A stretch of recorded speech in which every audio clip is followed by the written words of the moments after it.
I'm gonna find you, and I'm gonna stop you. And I thought that was Rob actually speaking there. Hey!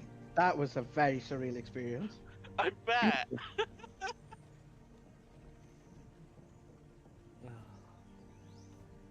So, right. That's what started up. That's the stream started up. If anybody's watching, hello. Poop and Willies! So, we've had a bit of an experience. Robin, have you managed to catch up? No, I've been too busy to be honest with you, and I've been all over the place. That is no problem whatsoever. Gareth, I will Yeah. let you do a recap of the last two sessions. So, last time you heard Robin, I believe, was the start of the ball, and then we had a certain dick-faced tiefling walk in. Yes. Okay, so after that, we found out that after I had to, well, myself, Stormcrow, and Emerus had to stop Nephilis from trying to kill him in the middle of the ball, to the point that he was so angry he actually summoned Hex to his side, despite the fact we had no weapons on us in the ball. He actually managed to make Hex appear in his hand. We then found out that not only had he taken his name, he'd also somehow managed to assume his identity completely, as we found out when the king tried to check how accurate the documents were that he had, and they found out that they were true. We then, I managed to mildly insult the Goliath he had with him by saying, when he said something, "Oh my God, the monkey speaks." We then, various shenanigans ensued, including tying him outside with a rope and casting darkness on the door so no one could see him, while I distracted everyone with an impromptu performance in the middle of the dance floor with dancing fairy lights and Abigail going giant size and dancing. With a centaur prince. Yes, with a centaur prince. Can't forget about that. And Emerus lopped off his hand. Emerus pulled off his hand, turned it into a spider, and sent it outside to spy on the two of them, which was vaguely fucking weird. We also... Nephilis tried to talk to his parents, found out that they are under some sort of magical control, but it was too powerful for him to break. During that time, we also managed to find out that the boys were actually in Starlight Peaks. We quickly booked it after Stormcrow got laid very, very quickly, and Nephilis completely failed to get any sort of performance at all. Not that I want to bring that up over and over again, that he failed to get laid. Thank you for that. We then absolutely booked it to a warehouse where we found Rondok tied to a chair, covered in blood, and obviously being beaten the shit out of and tortured. In his lap was a box. We untied him from the chair, got the box off his lap, got Emerus and Sensible then took off to get into a healer. Will, myself, Abigail, Neff, and oh crap, sorry, Byron, I've forgotten your character's name. I've completely drawn a blank there. Bondra, sorry. Remained in the warehouse. We inspected the box, found out it wasn't booby-trapped. Stormcrow opened it up and started vomiting when he found the head of a Goliath inside. A young Goliath with a tattoo of the same clan as Emerus. After that, Central had a brief flashback moment to where she got hold of her pet, which name is again escapes me, apologies, and had a bit of an emotional moment. We caught up with them at the healer's place. Emerus got in trouble for smoking inside the hospital. Yeah. With a completely unprovoked bit of performance from Stormcrow to make him cough out and start laughing, all the smoke that he was holding in his lungs. We then went, Abigail and Stormcrow went in to talk to Rondok. apologised to him massively for letting him down, told him where they'd been, and promised that they would make sure they would look after him. Abigail sprinted across the city to get Jeff there. During that time, we ordered a load of guards there on the king's orders to make sure he wasn't hurt. And that's pretty much it, guys. Yeah, pretty much. Proceed, but yeah, I think that's about right. Hmm. Nicely done. Oh, and during this time, you've been bounced off to the Feywilds. Yeah. No, but you said that. We'll start a few hours from where we are now. Mouse. The last thing you see is the form of Killian walking down the steps and into the ballroom, having been announced as...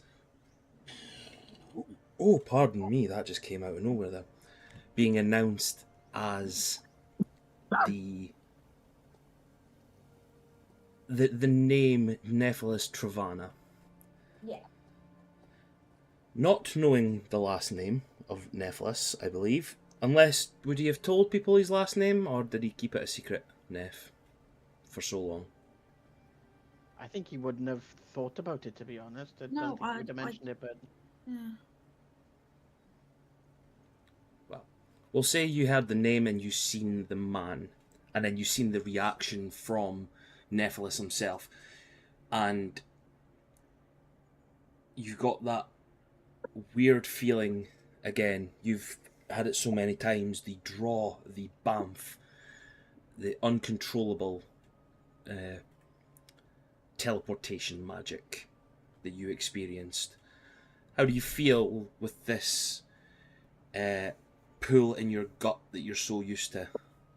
How do you feel as it starts to teleport you out of the room at that moment in time? All you can hear is me kind of under my breath going, not now, not now, not now, not fuck. I'm very pissed off that it's happening at this precise moment. So, And not knowing why as well.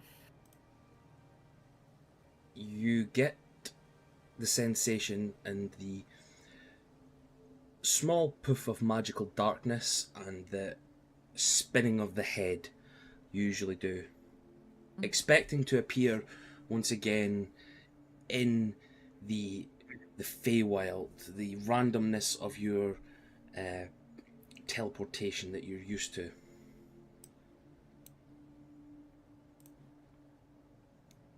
You find yourself in a weird position now. The teleportation has brought you out into what appears to be a crypt of some sort.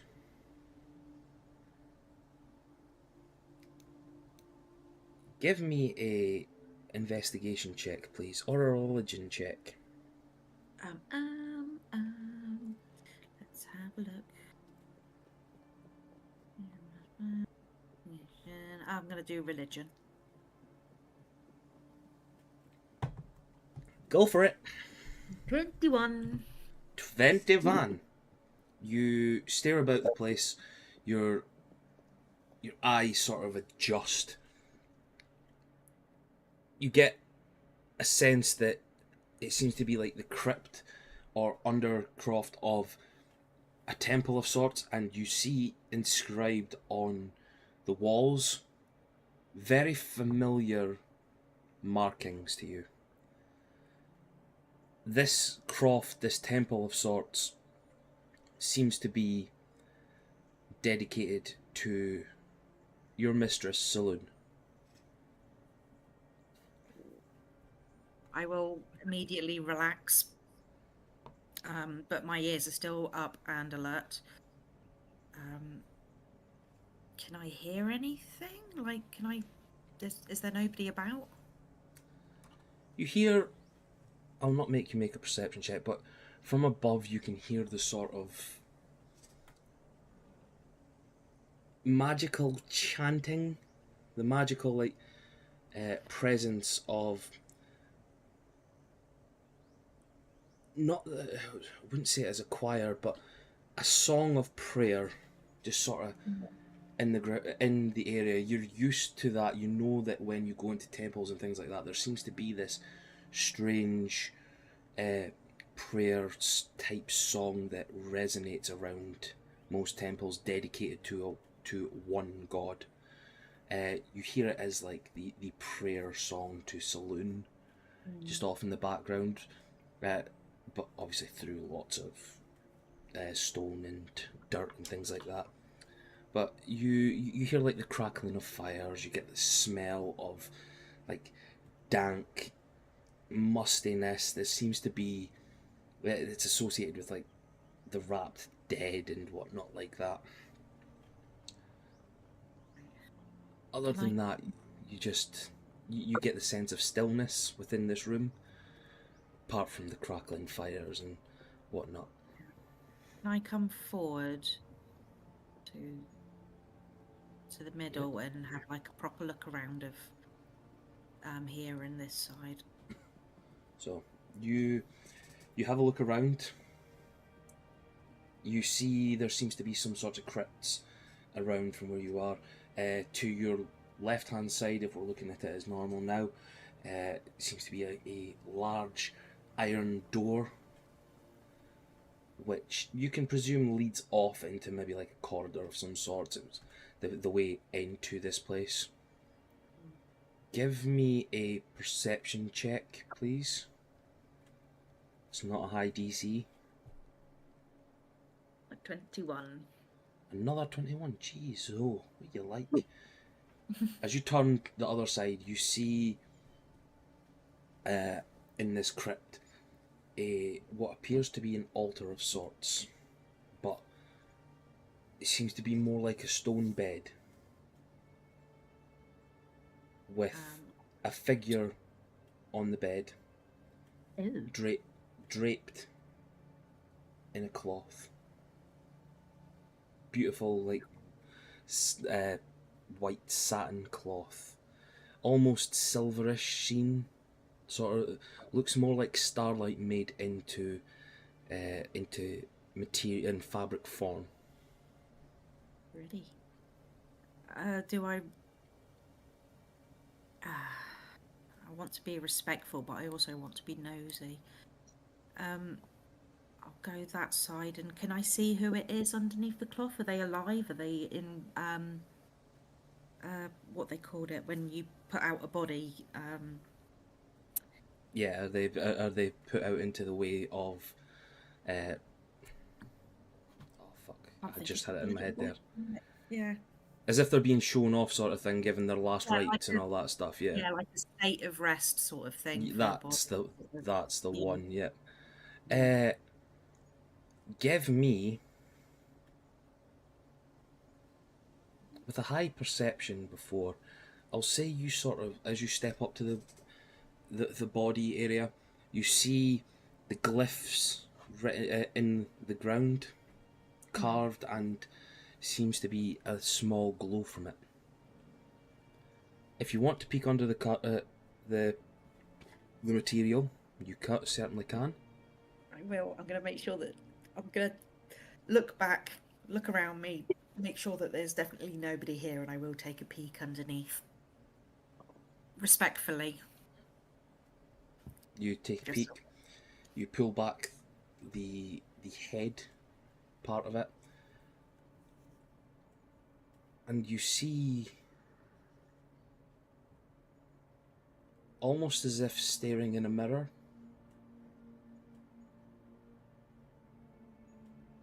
the familiar face of Stalker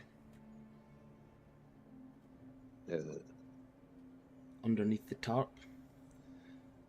As you're sort of staring at her, you hear the door and like the key going in the lock, unlocking, and a figure steps through. She catches you and she, oh, whoa! By the gods! Oh! Who are you? What are you doing with my sister? Oh, jeez. Oof. See, like this quite large female furbolg step through the door. You notice she wearing raiments of saloon. She sort of catches herself a little bit as oh, your sister, you say? Oh, that must make you shadows on the snow, yes? Yes. I apologize. I do not know where I am. I've just been pulled here. Oh, that's... Oh, sorry. Oh. Allow me to introduce myself. And she sort of like starts walking over, but more like an elderly run, you know, like that little hunched run that they do. And she comes over and she puts her hand out to you. And my name is Zamoira. Oh. And you're in the Temple of Saloon in Mymech. Mymech? Oh, apologies. Do This I know old where tick. it is?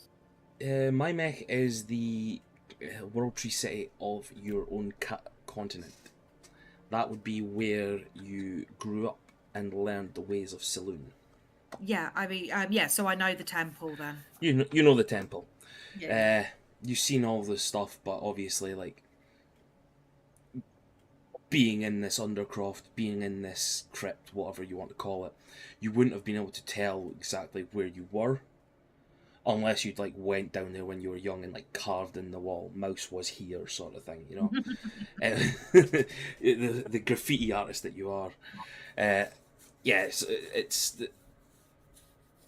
you know now, like, oh, this is your old temple. I do not understand. I usually get, when I get the pull, it's usually to the Feywild. It is not usually here. Well, see, she starts calming down a little bit, sort of takes a flask out of her pocket and starts... Are you okay? Would you like to sit down? Would you like me to... No, I'm fine. Oh, you look lovely, by the way. And she passes you the flask. Thank you. I will take a swig. Yeah, you take a swig and it's just water. Ah. Wet my whistle, yes. Yes. Oh, you know what it's like. Apologies. One of your friends brought your sister's body here, along with your mother and father. Some time back, we've been keeping her in good condition until we can find a way of reviving her. Big blue guy? Big blue guy, yeah. And when you say brought my mother and father, I take it you mean they travelled with him, not he brought their bodies as well. No. Oh, apologies. Thank Yes, God, I've been gone a while. I didn't get the memo. No, they travelled up here. They appeared with the big blue guy, your mother and father, and two other tabaxi. One really nice, one really respectful, and then the other one, bit twin. Yeah, a bit yappy. That other one. Yeah, I've never prayed to gods more than I did that day. Yeah. For more than one reasons. They are harmless, but a headache. Yeah. You could tell me that again.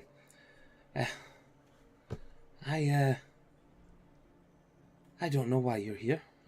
You shouldn't have been able to get in here. I take it something must have drawn you here. And she sort of looks and sees that you've moved the fabric off of her face, and she just stares. And I can only apologise for what has come. Thank you. do not know what to make of it. I've gone most of my life thinking she was already dead. To have her back, I thought she was like a demon with those witches, and then to find out it was actually her. The She's... gods work in mysterious ways. Oh, don't they just? But Wish. now she's back. We could figure out a way of doing something for her for you. Is she still in status enough to be able to be brought back? Oh yes, I believe with the magic that, from what the chatty one, if he's to be believed, said, you guys managed to get your magic in time. You seem to have mastered some spells of sort yourself. I've had good training. Yes, praise be Saloon. And she does like a little prayer thing with her hands. Me too. It's like a Bloods and Crips versus thing. Like you start Yeah, doing it's all like this good. finger, all this finger stuff. Oh, Kiss fingers. Cheers, boo. I shall leave you to it. I'll leave the. Actually, she puts a key just sort of to the side of one of the statues, and for when you decide to leave, if you could just lock up. Of course, thank you. I'm sorry to disturb whatever work you were doing. It's fine. I'm just here to check on things, just to make sure she's all right. She puts her hand on your shoulder, and you get a strange sort of like rush through your body, as if something you've always known yet never known has imparted itself upon you. Feeling of love, attentiveness, altogether just the warmth of something that you've never experienced before, yet experience all the time, rushes through you. She smiles, and I'll leave you to it. Thank you. Can I find you again upstairs? Yes, you can find me. And starts wandering away. And closes the door gently behind you. Or behind her.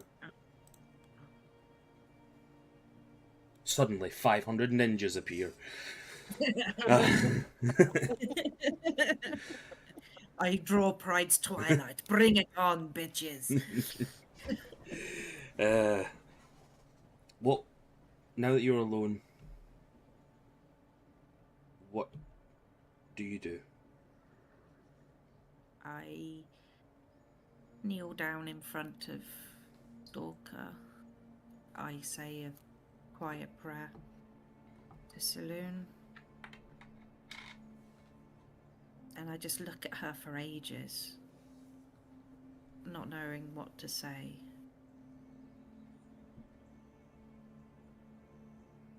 And then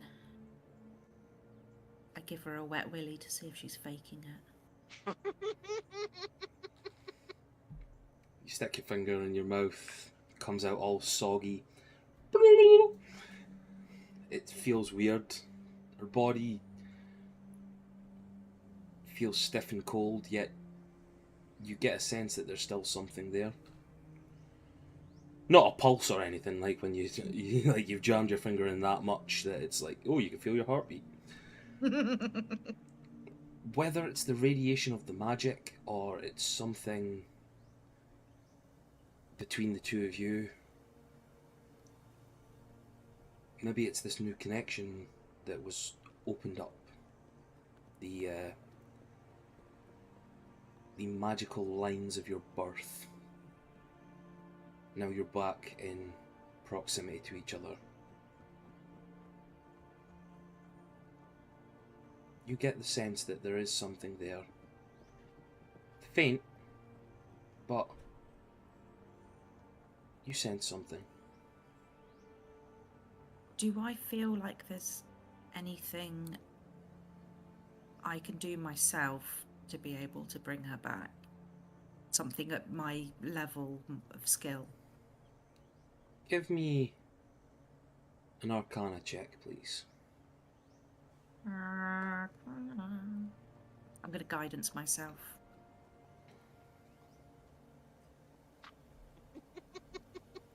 $25. Jesus. Jeez, oh. This is Can I have going your quicker dice? Yeah. This is going better than I thought it would do. Come on, last time I was playing, I was getting nothing over a 7. Oh, Oh, true, yeah. You...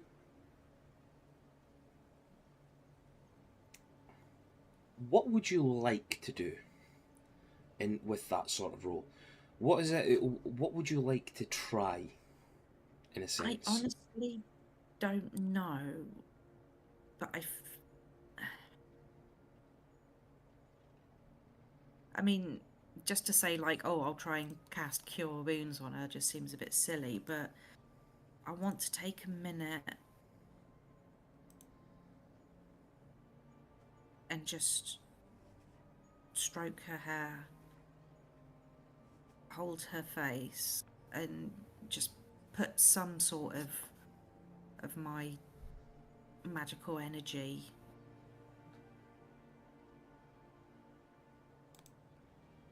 As you're taking that time and you're stroking her, you're showing attentiveness. Pardon me, I'm burpy as anything tonight. The attentiveness of a sister. You get a strange sensation on your shoulder.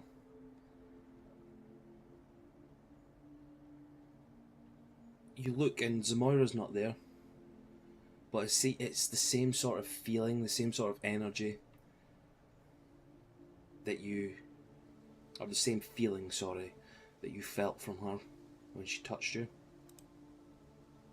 What, somebody's next to me? As if someone's next to you. An unseen guided hand. Can I cast See Invisibility? You can.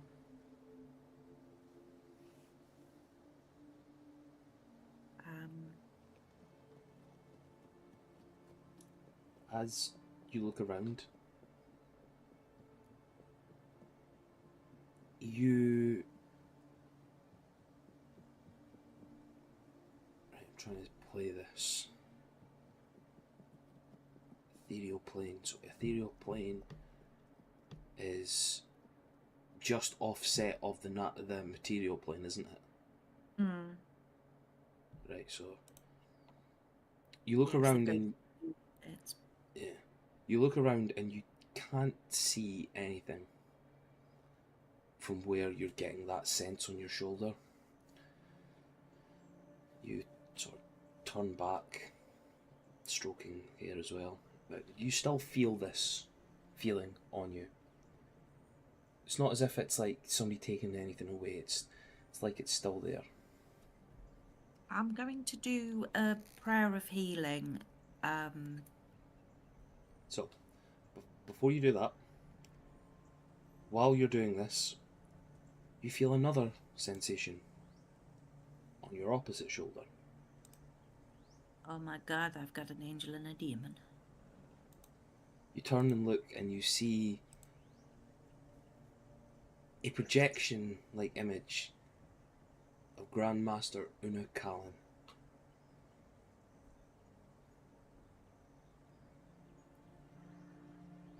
It took you a while to get here, my friend. I have. We've had a busy afternoon. Yes. That you just now? I touched your shoulder, yes? Ah, Well, as much as I possibly could. it was a nice feeling. I just didn't. I didn't understand what was going on. I didn't know Well- why I've been brought here. Well, you turned and looked as soon as I touched you. Yes. Did you bring me here? No.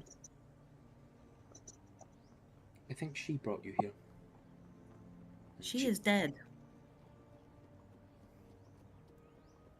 She is the reason you wound up in the Feywilds, if I'm correct. Yes.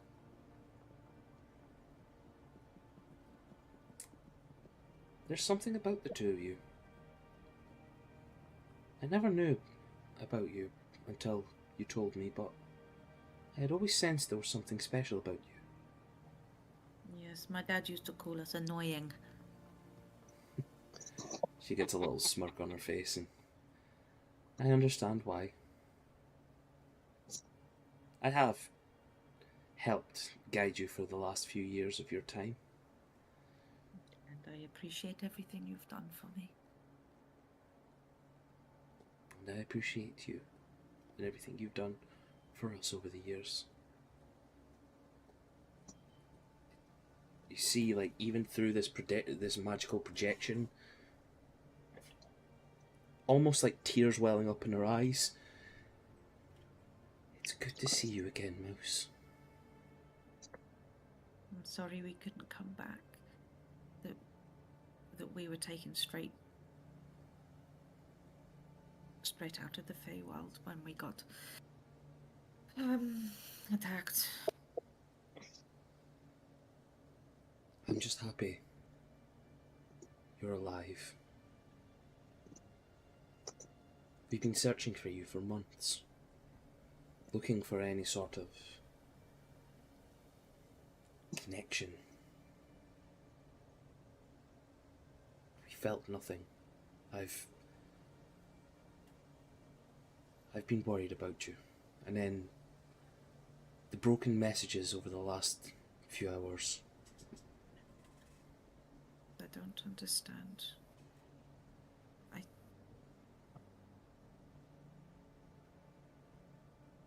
I just left him there. I could not take him with us. I know you would have done everything possible for him. And Mouse just. Bleh.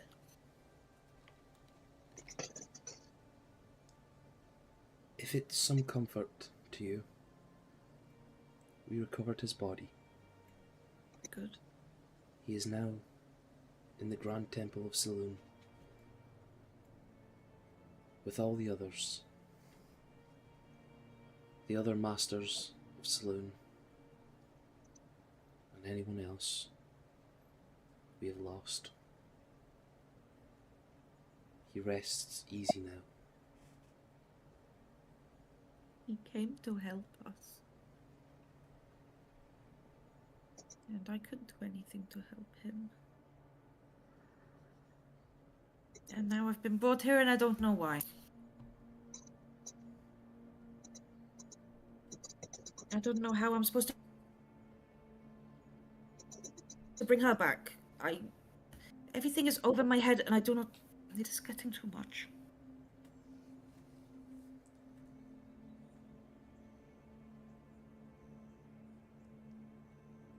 I think you could do this. Do you think you've been brought here to bring her back? I guess so. I guess I was just about to do a prayer of healing when I felt your presence.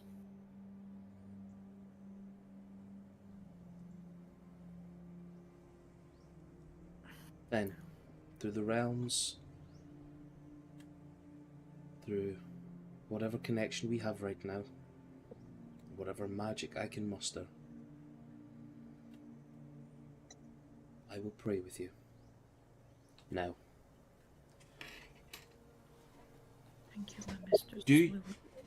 Do you have any form of magic that allows anything to revive? I have Revivify. I have all the healing Shiznik. So,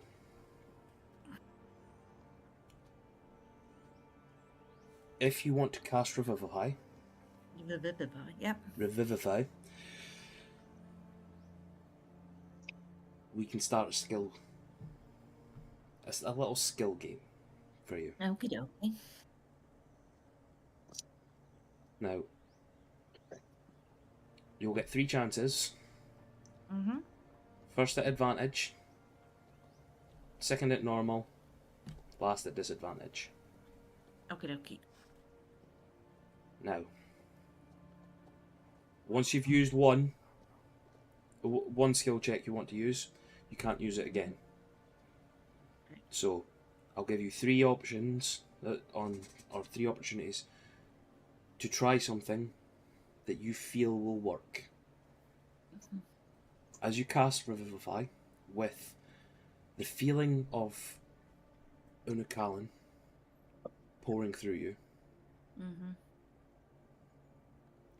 and the other feeling on your right shoulder, what would you like to do for your first skill check? This is the one at advantage. This is the one at advantage. I will do a simple medicine check first then to see if there is anything naturally to be done. Okay. Give me your rolls, please. 28. 28. You remove the cloth and you see she has been stripped of the rags and the clothes that she was wearing as her hag form. And you see the marks of the torture and... Sorry, Moldy has just came in there and gave me a bag of chips. Oh, lovely. I know. She must love me or something. You see this. You see the scars, and you see the cut marks, the deep blade wounds from Emrys's swords.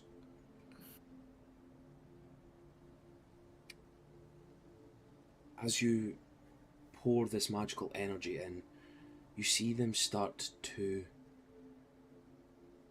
heal over, repair themselves.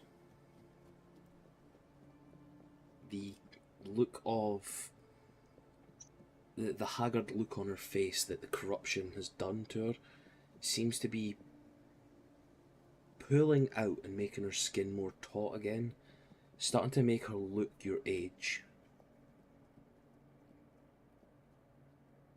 Something seems to be working. Good.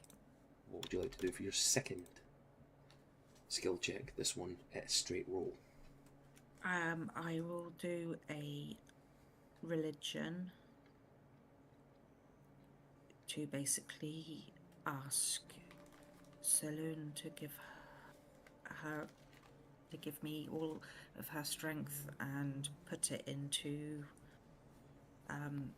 Stalker. 17. As you ask that, energy from your right hand shoulder, you feel it pull into your body and push through your hand. Oh, she's with me. Can I get it? Amen? almost as if it's Zamoira's hand flowing through you and pulling something behind it, going into the body.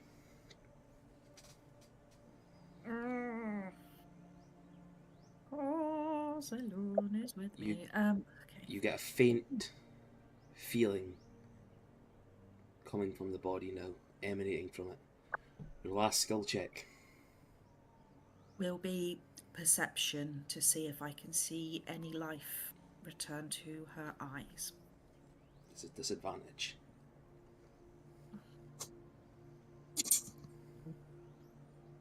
$16. What the fuck, man? I've got plus 14 in perception. You're just getting such good rolls. I know, literally on fire tonight. Can I just go by with my passive perception? It'll be like 24. You drop your hand and feeling the energy from Una Callan sort of dissipate. You stand there, get the feeling of being alone in the crypt. You look Stalker over, and no flutter, nothing seems to be there in her eyes.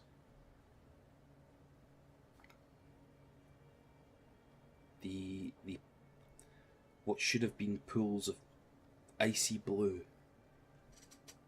remain glazed over with grey. My ears drop and I just... Eyes bolt open and right up, the body finds itself in a seated position. I hiss and go about 15 foot back towards the wall. Jesus fucking Christ!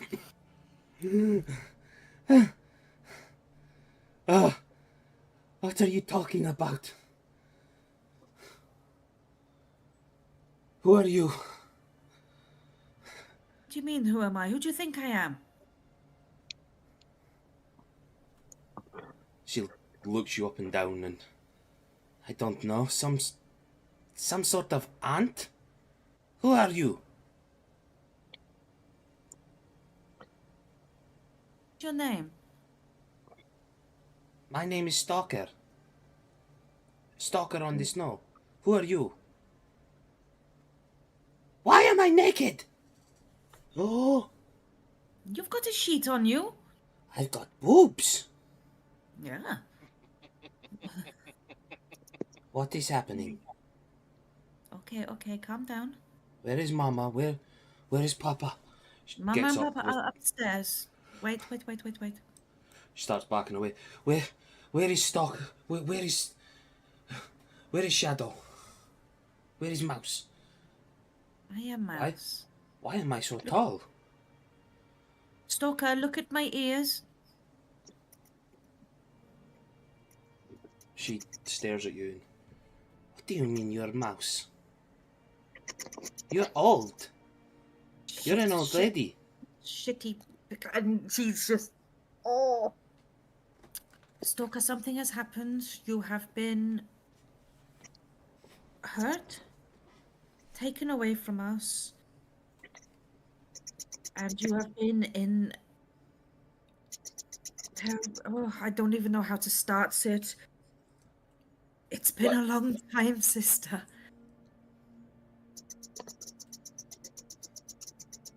She stops and sort of with the thing still wrapped around her, she walks over to you and looks like deep in your eyes. Mouse? Yes, sister. I take her hand and I'll cast Calm Emotions. But I'm just looking at her paw, stroking it. I have so much to tell you.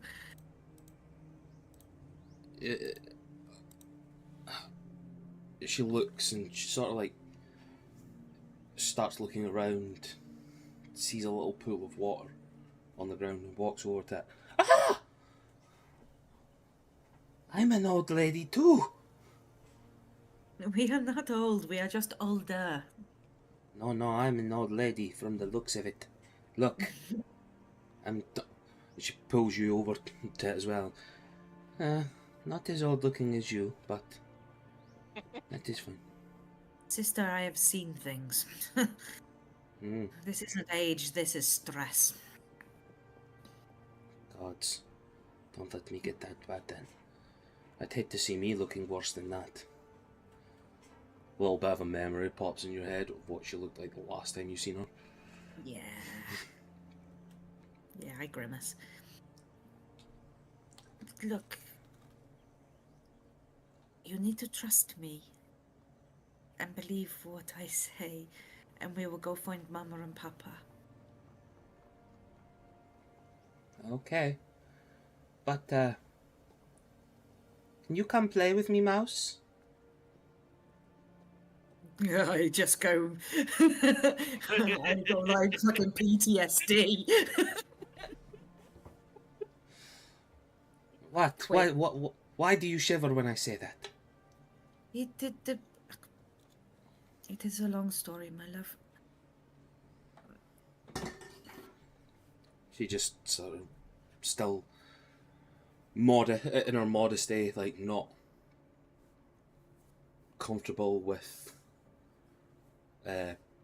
being naked in a crypt, which That's I'm a pretty good sure, point. which a lot of people I think would be. Yeah. I will Not give her my comfortable with. cloak. I'll give her my cloak. Fancy clothes. Is that a tiara? Yes, I have gone up in the world, sister. It's like when we play make dress with Mama.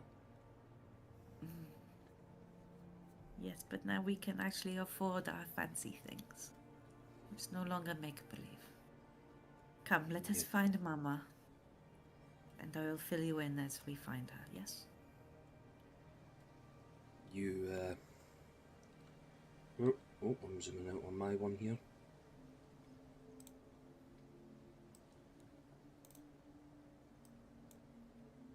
Yeah. You take Stalker's hand, and I'm assuming you make your way to the door. Yeah. You get to the door, and as you do, you feel a strange thudding coming down the hallway, and a large Loxodon priest comes through and sort of catches the two of you. What is this? What in the God's name are you doing down here? What is she doing up? She is Oh. feeling a lot better. I thought Zamora might have explained we were down here. Who? Zamora, the priestess that was about earlier. You know, kind of tall cow lady. We have no one like that here. It's just me and a few of the other fathers. Oh. Oh, maybe she was on a visit from a different... In all in Mouse's head, she's just like the cow jumped over the moon. Firbolg, cow, moon. Shit. You're getting this feeling, this name,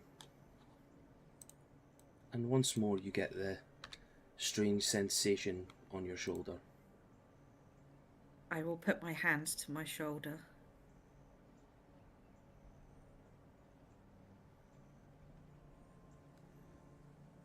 And While you're having this religious experience, Stalker just turns to you and, what are we standing about for? I'm in the fucking nude. You've got a cloak. I don't... Hold on, woman. I am having a moment. I wake up I find myself, I have boobs. I find that I'm old lady now, and now you have moment. God. She starts walking over to the father. I need clothes. And my mama and papa, please. He just turns and says, I suppose so. Follow me. And the two of them start walking off up the stairs.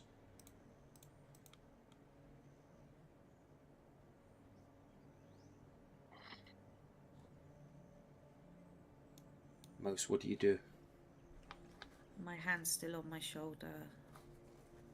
I will close my eyes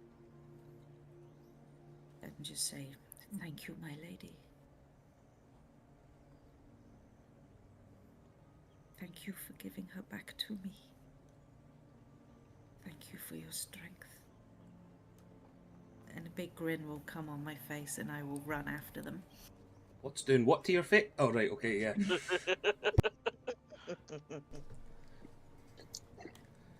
Now, this tall-looking dwarf guy called Big Grin walks down. Oh, right, okay, no, that's fine. That's a bit too far. Where have you been all my life? So, you go upstairs into the temple. A couple of hours go past. A message gets sent to your parents that you're there, that Stalker is now being revived by the grace of Saloon and the magic of Mouse. All the priests of the temple just sort of start surrounding you, asking you questions, like almost venerating you at this point. Yes, yes, I know I am amazing. Thank you. It will take. They tell you it will take a couple of hours for your parents to get to the closest city that has like a teleportation ring to get themselves to the main temple. 2 or 3 hours go past. You sit down and imagining what do you do with Stalker in this time, like in these few hours as well. I will fill her in on absolutely everything from the second I woke up that night and it all happened to the second she woke up right now. So you're saying he has a big dingaling? He does, It's- yes, it is ginormous and blue. By the gods. And it's dude, never mind.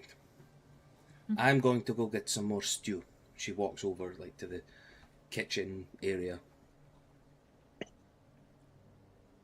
As you're sort of sitting there, you're seeing your sister, you hear teleportation circle go, and 2 bodies sort of walk out of it. They see you and they start screaming your name and start running towards you. It's your mother and father. I will hug them back. As you go out for the hug, you feel the tug on your left arm, on your left wrist. Fuck's sake with this shit! You get pulled back. Before I do, can I get a chance to shout out? Yeah?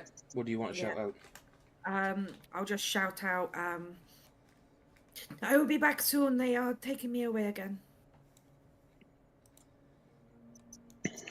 So, you get yanked out, and not in a good way. Time. As we get back into the real time, I better make Vondra the bigger size. Like, apologies. Abigail, Nephilis, and Vondra. Vondra, Sensoril now has your flask.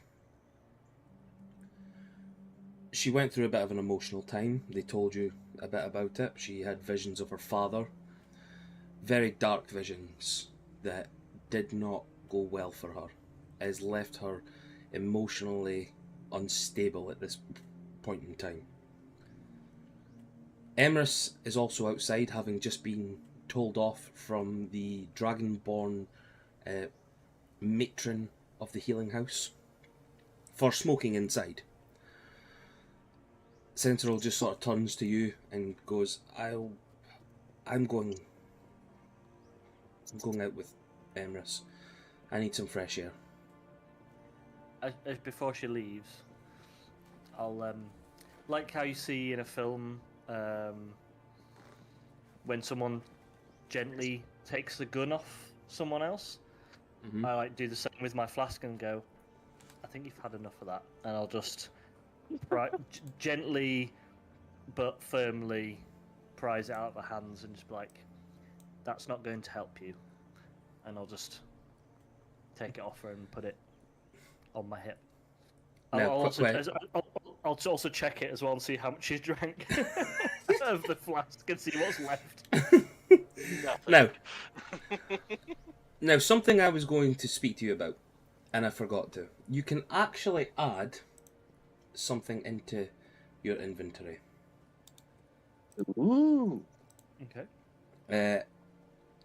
Now, I need to find the name of it, and to find the name of it, I need to go and check something. I completely forgot all about it, but... It's alright. Nope, that thing is not there anymore. That is a bummer.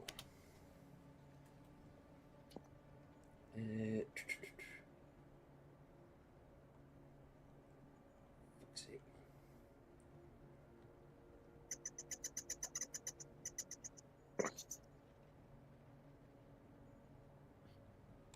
There was like can anybody remember the name of the flask that I gave Ramala? Oh, fudge. No. I do not. I've slept since then. Hey, that's my line. Oh, that was pre-noting days. The Fudge. dark times. Yes. I mean, just for context, just the stuff with mouse so far is 1, 2, 4 pages. So what I'll do is I'll find the flask. Well, I'll go and message Sean actually, but because I no longer have Ramala's thing in this.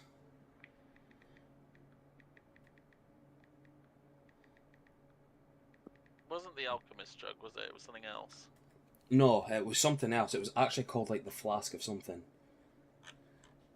But well, when I get the name of it, you can add it there. So it's every day you roll for it, and it's basically like an endless supply of drink, and you roll what it is you've got in there. Okay. So you can have that as a gift.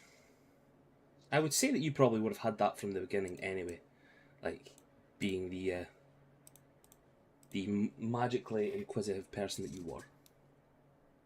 Cool. Okay. As you take the flask back, Sentinel goes outside. You just sort of hear Emrys speaking to her, pops his head back in and say, We are going to go back to castle. It's been a hell of a night already. And he Remind me, starts Darren, wandering. where are we at the moment? With this building we're in? So you are down the dock area of Tinu Orthrond, so Starlight Peaks, Where we and found Rondock. where you found Rondock. You found a local healing house Gotcha. and was able to get him there. Gotcha. Vondra, Nephilis, and Abigail. As Emrys, like a few minutes past, Emrys has just left. You get a strange sensation in the air, as if like crackling lightning, and all of a sudden, popping into existence, you just get mouse, bouncing back in, but with a weird charge in the air, different from whenever she's done it before, and you just hear her, "I'll be back soon!" Oh, Jesus. Hi? She's alive. What? She's alive. Stalker? Yeah. I had a moment with Saloon and Una, and it took me to the temple, and things happened, and she has no memory of anything since the night. But she's here. She's back. I need to sit down, yes? Yeah. Just Probably. a Yeah. bit. DM, is there anything left in the flask? it's endless, so yes. I'll pass it to Mouse and say, celebration drink? Oh, hell yes. What is it? At the moment, it's my whiskey. That will do. It is better than water. Then I will What did we take call tea. it? We called it Golden Mead Whiskey or something like that, didn't we? Last time. Yeah. Something like that, yeah. Mm. It's smooth, but strong. I will hand it back. Cheers. I know a lot is happening right now, but can you carry on and leave me alone for 5 minutes? I will Sure. get my bearings, and then you can tell me why the fuck am I here? What happened? Give me a minute. Yeah, no problems. You can Abby find has, yourself like, off in a this- different room. Abby just has this face of like, what is going on? What is this night type thing? Like that whole thing where you're just entirely flabbergasted by everything that's happened. It's almost like too much for Abby to take in at the moment.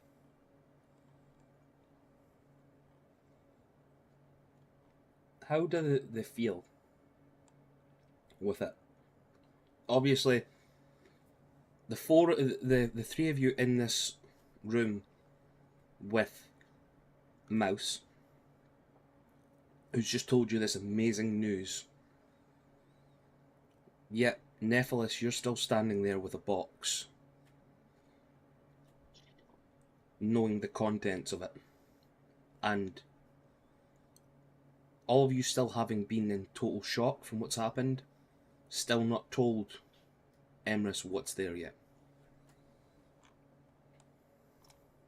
Undrig just gives Mouse space, goes into that other room on the other side of the wall, and sort of sits down against that viney wall, sits down with the back against it as if back to Mouse's room, and just has a sip, and sort of does a little toast to herself, like as a celebration for Mouse's positive news, but then as sort of like a pours one out for the, even though she didn't know the person, the Emrys's was it son, was it? Yes, pours one on the ground, and just to give Mouse space and Neff space. Okie doke. I'm just gonna pop out for a quick sickie. Okay.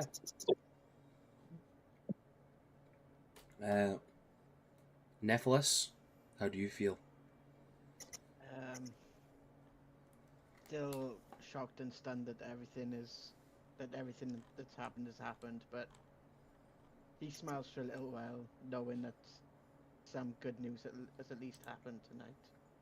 But it's still like a somber smile. But he is still happy for Mouse on the inside. Okay. Abigail.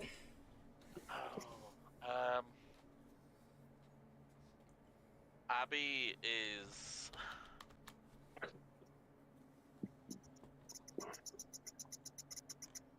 feels like conflicted as an understatement, because Abby's obviously happy for Jeff and Rundok and especially Mouse and Stalker, but knowing that there's that looming shadow of the news that's still to be given, just sort of is putting on very much a brave face while simultaneously thinking crap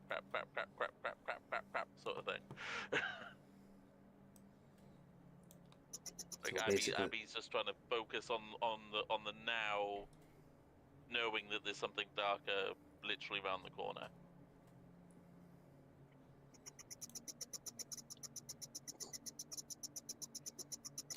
Stormcrow, can you give me a perception check, please? All right.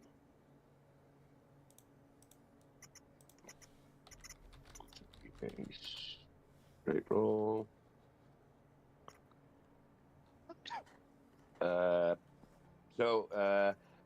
Mouse has stolen all my good rolls, so that'll be a 13.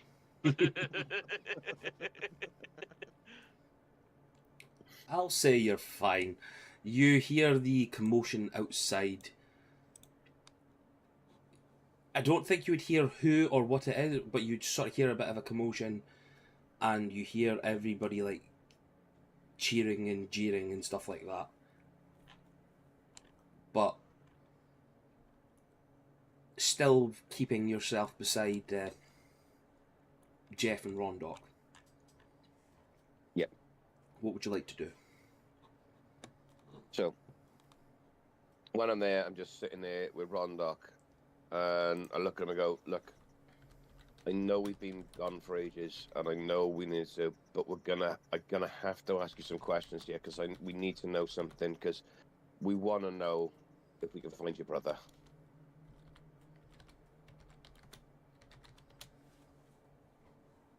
The job's only half done. We haven't got him home yet.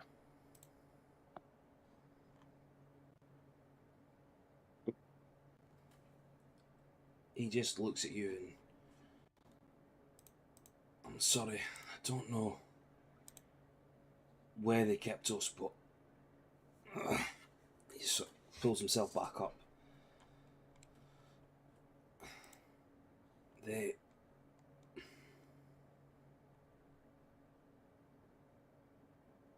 kept us locked in a room.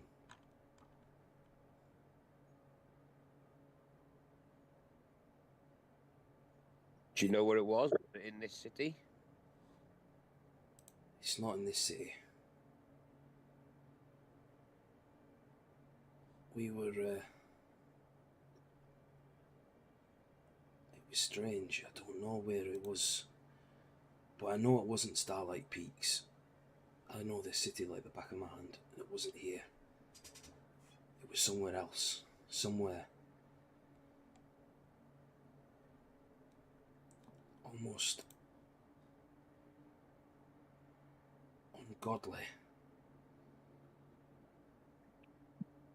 Dark, perpetual dark. Cracks of thunder. Terror. Lightning. He starts to breathe too hard and starts to sort of gasp, panic, and Jeff just sort of like goes over to him, pushes him down a little bit. Now, no. Calm yourself. Calm.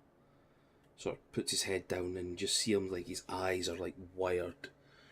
He just grasps his head and just falls back. I just put my hand on his shoulders and goes, it's okay, it's okay. We can take our time. You don't have to talk now. We can do it another time. And as I'm sitting, I hear the door open, and I just look around, and like my sort of eyes widen, but I sort of don't acknowledge Mouse. I'm just sort of like, you can see the look of when the fuck did you get back? But I just concentrate, and I just look at Jeff and go, well, the good news is he's home now. Look, let me just go talk to Mouse, and then we'll figure out what we're going to do next. But the one thing we're doing is you and your family are going to the castle to be safe. We'll swear it with the king. That'll be fine. I just heard commotion. I wanted to come in and see if I could be of help. I sort of look and go, I think he could do with some sleep. Is there anything you can do to help? I can cast sleep. Sort of nod and go, I think that's a good idea. Let's just get you some rest, Rondock. Does he need healing? Does he need anything? He's in a house of healing at this moment in time. So this the matron in charge sort of keeping him with potions, poultices, a bit of magic and stuff like that. So he seems fine there, but you can ease him to sleep with a sleep spell if you want. Yeah. I'll do anything to help calm him and make him a little bit more relaxed. Anything. For you, dear. Anything. You hit him with the spell, and you just see he sort of calms a little bit before you do it, and just starts easing off, and head fully hits the pillow, and he is out. Jeff just looks up at you and thank you for that. The spell will not last long, but hopefully it will do enough to calm him down and make him a bit more relaxed. Maybe get a bit more sleep. What happened? You must fill me in. I sort of look at Jeff and go, is it okay if we just talk in private quickly? You stay here with him, and then don't worry, the guards are going to be at the door the entire time. He nods and goes back and starts like stroking Rondok's hair. So I sort of stand up and just put my hand gently on Jeff's shoulder and just squeeze it a little bit, and then just sort of take Mouse by the hand and sort of walk her out of the room quietly, just try not to disturb Rondok. So, are the five of you discussing everything that's happening? Mm-hmm. Well, first thing I'm going to do is just go up to Mouse and just look at her and go, when the hell did you get back? About 5-10 minutes ago. I can't Is believe that, I was taken away at that bloody point. It's always when it's something really important. I am so sorry. and I just sort of go, well, that's okay. I mean, were you back in the Fey realm? What happened? No, I don't really want to go. I'll fill him in. I'm not going to talk about it to take up any more time, but I'll fill him in. Hey, giggity. Yeah. Are you all are you all going to be around during the discussion? Are you? Yeah, is there somewhere nice that we could sit? I'll say that there's that room over there Yeah. that you can We sort of, all Yeah. move into. yeah, we sort of I sort of get round and we find everyone. We all go into that room to sit down and talk. Bondra, I'll do you come want in to? last. I was going to say, do you want me to pull you off there? No, thanks. Oh. No, I would have just been sat in that room, but with the door open, so I would have seen them go through. But yeah, you would have seen Vonda just sat, just enjoying the calm atmosphere of this room, and then she'll make her way into and just pop herself on that little stool there, and just be sat enjoying all the herbs and the calm atmosphere. Yeah, you get a strange sensation, everyone, when you walk in. Like, even though you know right outside that door is a strong city smell, you know, like, and even though it's probably one of the better cities you've ever been into, this one, it's still got that puke of people, you know, the rotten smell of BO and cow pats in the streets and all the filth that goes on in a city. But as you're in this calm environment, even with a window out into the main streets, it almost feels serene, as if you were back out in the forests, away from society.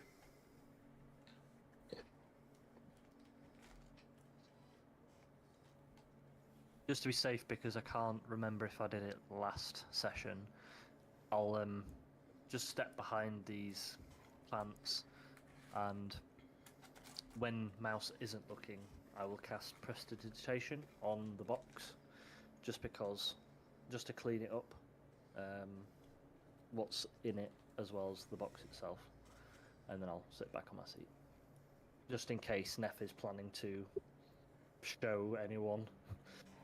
Yeah. What's in the box. In case What's he's, in the box? in Yeah. case he's deciding to whip his head out for people. Which is going to be, I look at Mouse and go, I don't know about this, but I think we've got some bad news for Emerus. Oh. But I can't tell him now.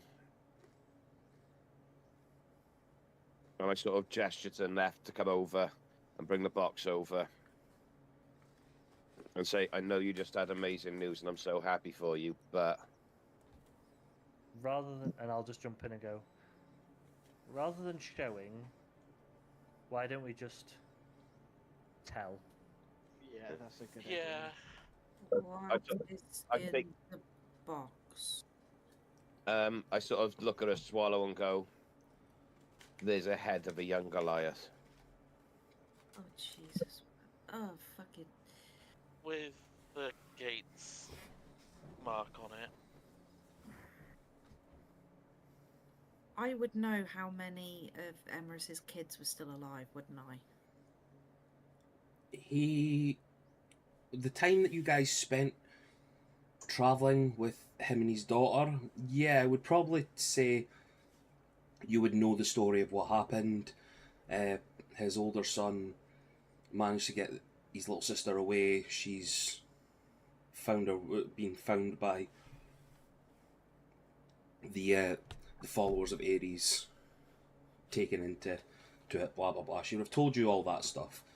She would have told you that Lygus was still alive at that point a few years ago.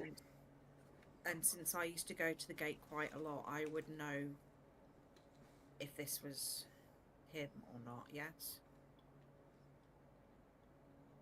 Give me a history check, please.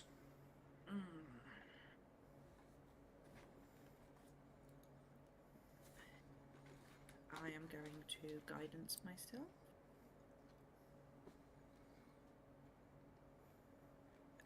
Dirty 20. Jesus. Everybody asked Mouse to do rolls for you tonight. This is- Just this once. yeah. Just watch, next week it'll just be nothing but natural ones. Memories of Emerus and his family, you and your father, when you would be travelling north. You have to go through the gate. Your dad kept well with the chieftain, Emerus's dad, Chieftain Besaid.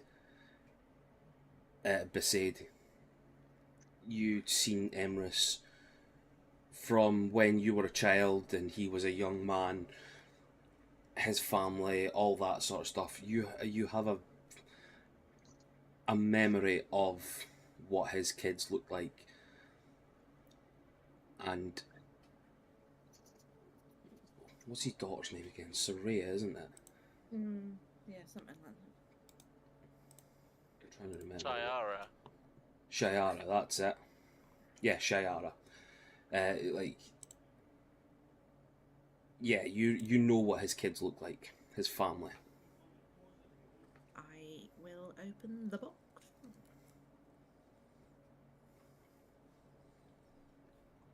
You open the box and you see a familiar looking head. Almost, well, taking you aback because it almost looks like the young Emerus that you knew growing up.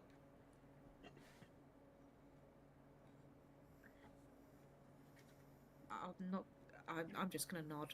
I'm gonna close the box and close my eyes and nod. Give me a con save, please. Ah! We all had to make one. I puked. You did. A lot. Violently. If it was an attack roll, it'd have been doing acid damage. Yep. That one. I would say you pass off the box back to Nephilis and nod. Yep. Find the closest plant pot, walk over to it and just... I was about to say, which way is she looking, left or right? Ready to roll a dex save. I think with the DM's permission, I might actually pass out. If you want to pass out, you can pass out. Mainly with the, not obviously the shock of seeing a head in a box, but the shock of seeing somebody that I watched grow up. Somebody that's... How old's Mouse again? Oh, late 20s, early 30s, So, something like that. Lygus would be close to your age. I think like he would have been like late teens. So say about 10 years difference between you. So you've seen this child grow from being a baby to now you're cradling. Now you're seeing something in a box that was about the size of him when he was a baby. Oh, that's one hell of a way to describe it. Yeah. Trauma. Yeah. Couple of weeks. Listen, I gave her sister back. That's that should ease everything up a little bit. Vondra will just prestidigitation the sick again, just to clean it up, so the smell doesn't affect everybody, and it doesn't obviously it goes away, so that the people who actually run this establishment don't have sick all over their herbal plants. Good thinking, thank you. I'll catch Mouse as she passes out. So Mouse passes out. Vondra, you clean the place up. Would you say this is now like her coping mechanism with this stress at this moment in time? Vondra, I'm meaning, sorry. Oh, you mean about using prestidigitation? Yeah, cleaning, is that like one of Vondra's now like stress points? Like, okay, something's happening, so I have to clean.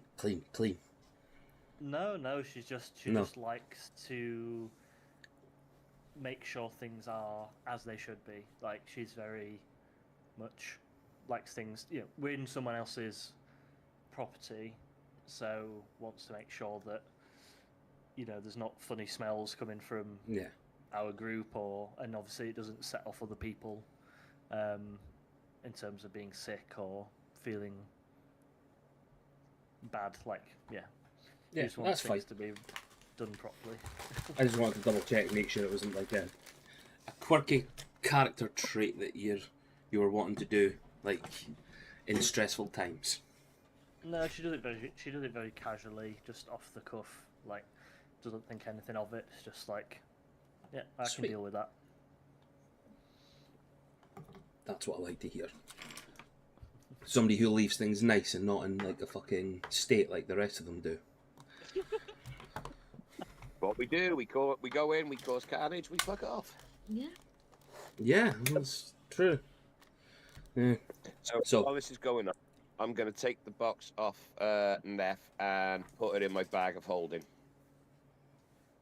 Okie doke. So, Now, I'm going to ask you a question. okay. Do you have your bag of holding with you? Yes, I grabbed it after I grabbed all my armor and everything out of the because we did spit in the bottle, didn't we? Ran in, grabbed our stuff, and took Alpha out again. I grabbed my bag of holding because it had loads of my weapons in it. Okie doke. That's perfect. I would say, seeing as though Emrys isn't here, that you would have maybe picked up Mouse's like weapons as well and shield.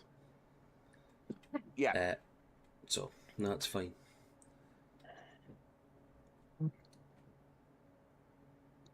Whilst Mouse is passed out and you guys are sort of discussing things and doing what you need to do, you put the head in the box into the bag of holding. Can I get perception checks from everyone? Mouse, I would say that by this time you were coming back around. Mm-hmm. Could you do it at disadvantage, please? Yes. Oh, fuck. I stole a roll. I don't see shit. Ooh, that for a ranger, that's bad. 24. Jesus. what the what? A 16 for Nephilis on a perception Yeah. check. Wow, Yes, no. Are you cheating? He's got I his am shield now. not. He's got his shield now. He has advantage. So he does. I didn't even think about that. What was that a straight roll? Yeah, See, now I want you to roll again, see if you crit. that. Yeah, why? Yeah, you'd have grabbed the shield as well. So I'll say, yeah, you've got the shield on you, so you can roll again. Nah, that was a 10. That sounds more like an OG now. Yeah, we like that. As you're all sort of sitting there discussing things, mourning what's happening, but yet still rejoicing that there have been 2 wins for you now, yet this major thing that's considered a loss. Outside, you see the flames of the streetlights start going out.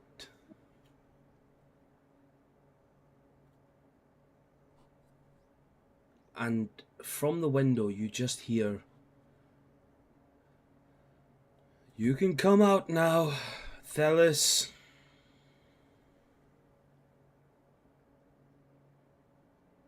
Do we know that? Do I know that name? Do any of us know that name? Oh yeah. We know Thelis, yeah. So we're Abby's gonna instantly like eyes dart to Stormcrow. Yeah. And my eyes just going to snap up and look out the window and go, what the fuck? What now? As you look out the window, you look down the street, and even though it's a pitch black street to everyone else, obviously people have dark vision and that, but Stormcrow, your eyes obviously adjust amazingly because you're a drow, and you see the familiar shape of Handler Ongwell standing down the end of the street.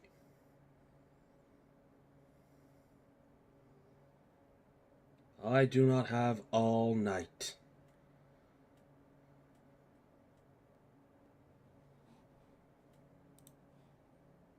I sort of take a deep breath and go, well, that's the nice part of the night over. I sort of take out my shadow blade and go, let's go see what this bitch wants. I could do with stabbing something anyway, and I immediately summon Hex and follow him. Oh, fine. As they go past me, just before they leave the building, I'll just grab I'll grab the arm of whoever's going past me as we're going out the door, and go, "Sorry, what's going on?"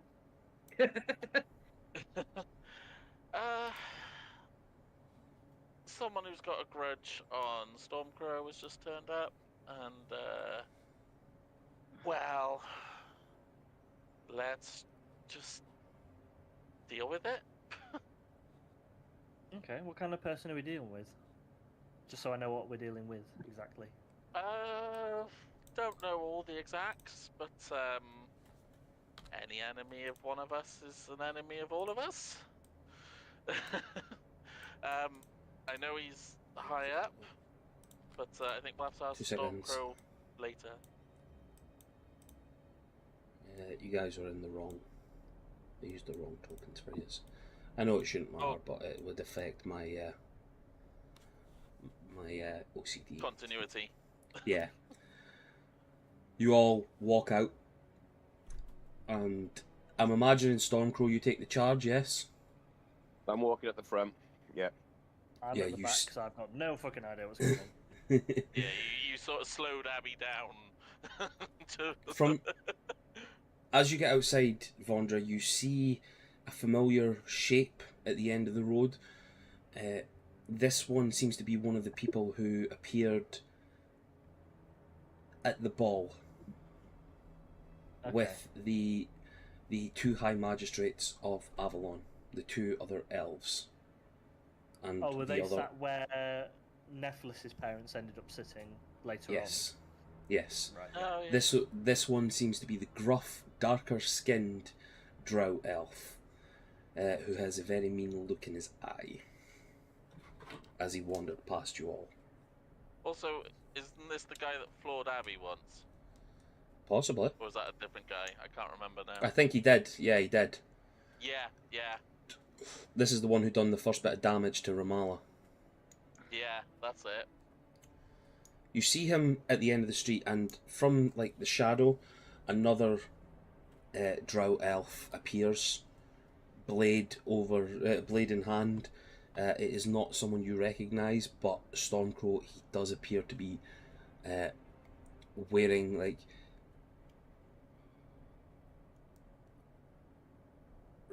proper Avalonian guard regalia, sort of like the dark armor of drow elves within the defensive army of Avalon, regularly thought of as like assassins.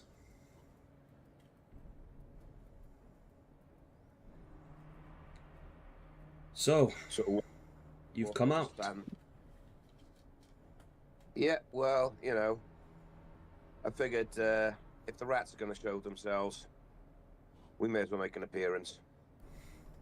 What is all this noise about? Well, kitty cat. This is a little bit of payback for what happened on that shitty farm. And Are you still bitching about that? That was so long ago. I barely even remember it. Come on.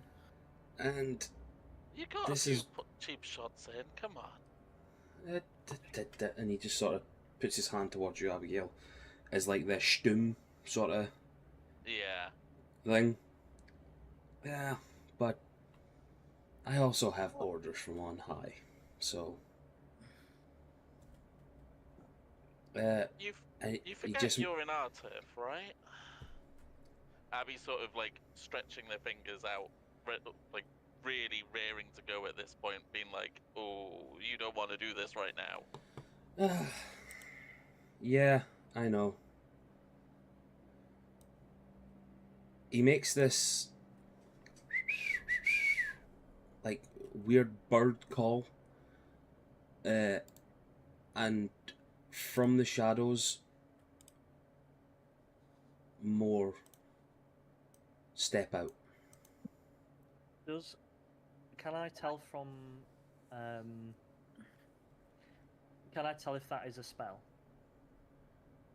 The whistle. that he's casting? Yeah, the whistle. Is it a spell that he's casting, or is it just a literal whistle? Give me an Arcana check. Okay. Dirty 20. With a dirty 20, you know that that is a whistle. Cool. Okay, that's fine. Then. As you were. Seeing as though I'm on your turf, I'll let you guys go first. I would like everybody to roll initiative, please. Yeah. I'm No. going to Oh, fuck. Natural 20. Nice. I'm gonna tap Stormcrow on the arm and give him advantage. Oh, so you get to roll your initiative again, Stormcrow. Oh, God, I got an extra 1. So you got 9 then. 9. 9. So, I'll let you all into a little secret. Because you guys weren't going to be getting your full band, your full party tonight, that's what that poll was. To see, I was going to either take out one of the levels or 2 of the levels. And seeing as though it was a tie, because people wanted to tie it up,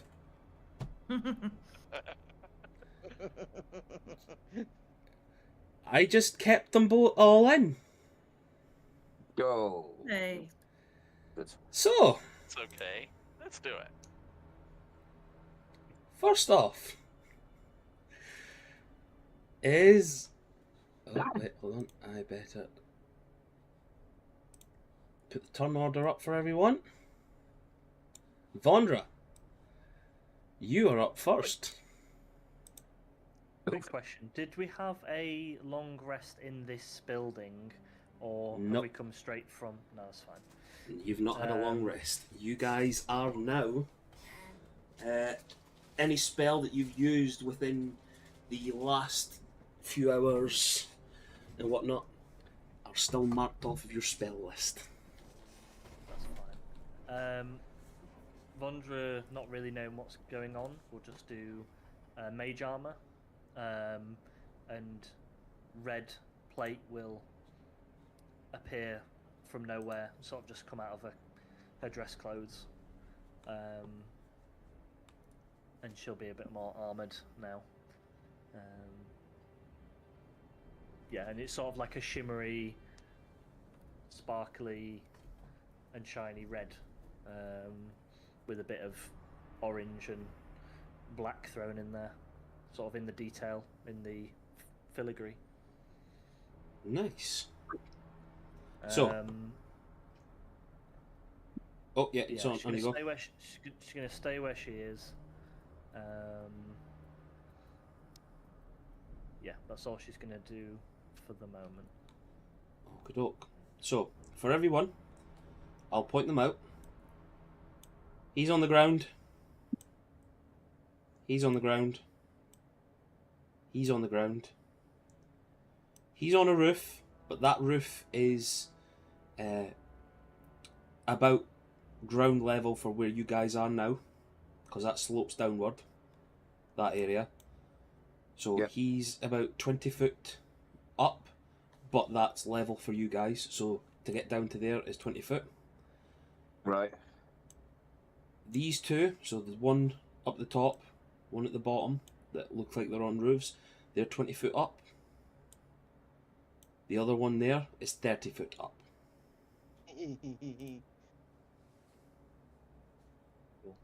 You guys get that?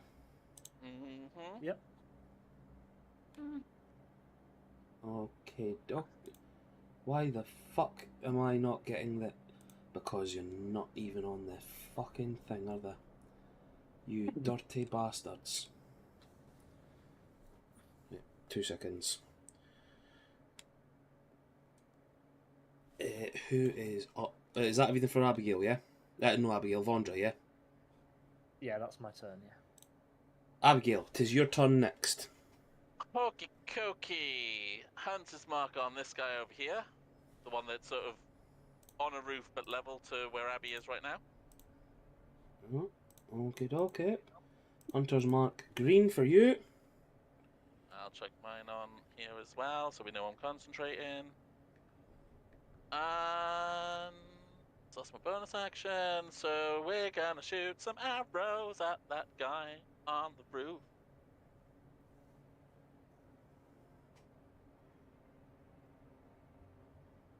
That's in that one. Reroll because I'll give you my. Chronal shift.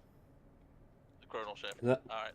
Not chronal shift because I can Oh. give you bountiful luck Bountiful luck, that's the one. Thank you. Yeah. as a reaction. So within 30 feet of me, and you rolled on that one. Awesome. Thank you. No So that's a 26 now. Right, give me 2 seconds, guys, because this is... The encounter's messing up, no problems. Yes. Dungeon of Mad Mage. I never realised that I didn't have this book.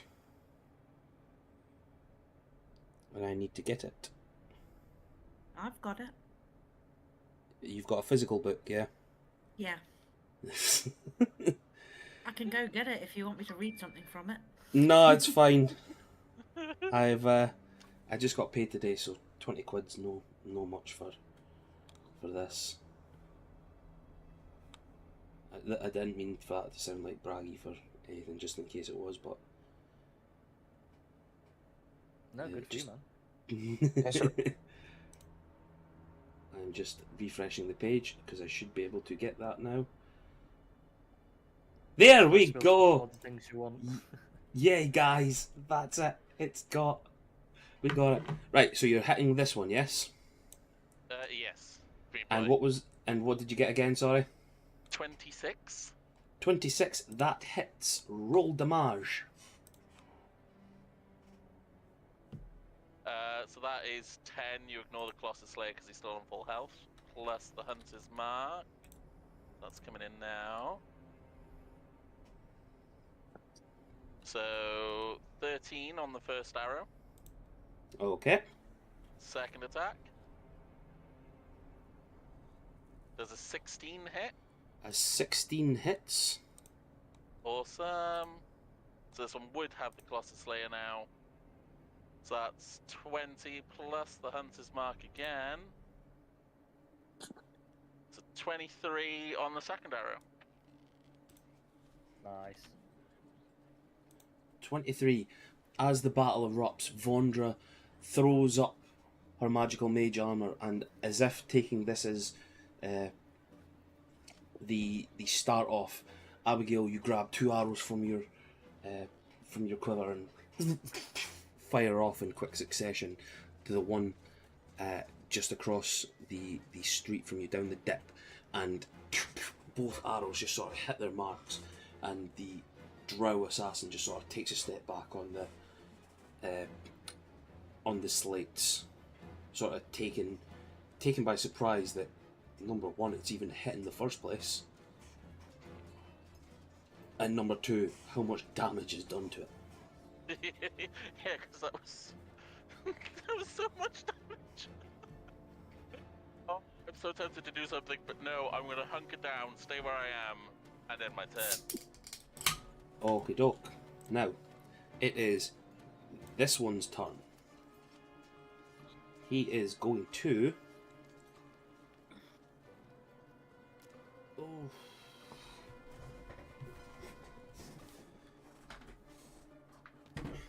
Hold on. I need my trusted far too many dice for this. Oh, no. Number 2, Mouse. Mm-hmm. He is going to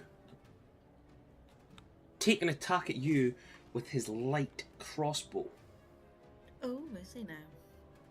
Now, due to the assassin's ability, he has an ability called Assassinate. During its first turn, the assassin has advantage on attack rolls against any creature that hasn't taken a turn. Any hit the assassin scores against a surprised creature is a critical hit. You're not surprised, so you don't need to worry about that. Good. Oh, you dirty bastard. Does a 12 hit? Nope. From up on high, the assassin at the very top just crossbow. I don't You even feel look, just shield. you feel the presence of, like, in the light of, fuck, I can't remember what date you're on. I'm not even going to check what the cycle of the moon is, but you just pull your shield up and it flings off of it, and what do you do as you, like, look up and see this creature? I don't even acknowledge it. Oh, I'm Ah. not taking my eyes off of this guy down here. that is good. I'm going to be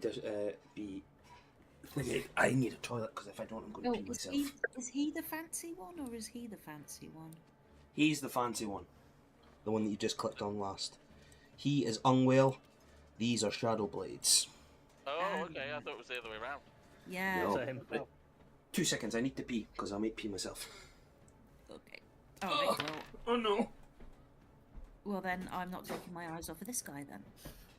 Yeah. You Dickweed. know what I meant. You know what you meant. I'm gonna go take a quick pee as well, then. Oh, I'm gonna roll a fag. Oh, do you know what? I'm gonna go for a B2. I'm gonna go for I me should have too. waited. I should have waited. That's literally what I just went to do. It's fine. You can hold down the fort. Lonely, Stream is yours, Rob. lonely. Hey.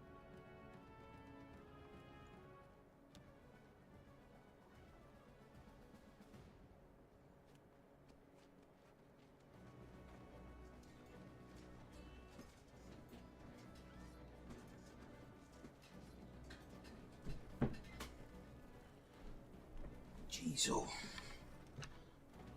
Cheetos. Sorry, guys. I wouldn't worry about it. They've all gone to piss as well. Oh, has everybody went to the toilet as well, have they? Yeah. No, I'm going for a fag. Apart from Robin. I can still hear though. You might not hear me. What? Pardon? Excuse me? Who said that? Where said that?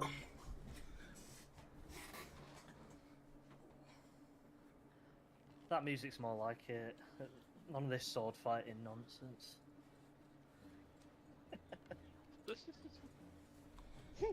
I have... Oh wait, actually, I'll put skirmish on, rather than goblin ambush. We'll call this a skirmish. How about that? Goblin Humpers. No, not gotten. No. Not That the was magazine. Stormcrow 2 sessions ago. Not the magazine that Nephilis and Stormgrow have a joint subscription for. Goblin Humpers. I wonder if that's still going to the destroyed carriage. Yeah, that's a good That's idea. why we haven't got it. Making a mail system that could like be teleported to you. That'd be brilliant. Especially if you guys start getting charged like taxes and stuff. You can never dodge the tax man. DM, quick question whilst we're waiting. Of course. So the guy on the roof on the right of the screen, Yes. do me and Abigail have effectively full cover from him because of the awning or roof next to us? We're next to that building. Yes. So I would say that you have full cover against them. Abigail will probably have half cover at this moment in time. So I I'll don't take even know he's there at the moment. Yeah, technically.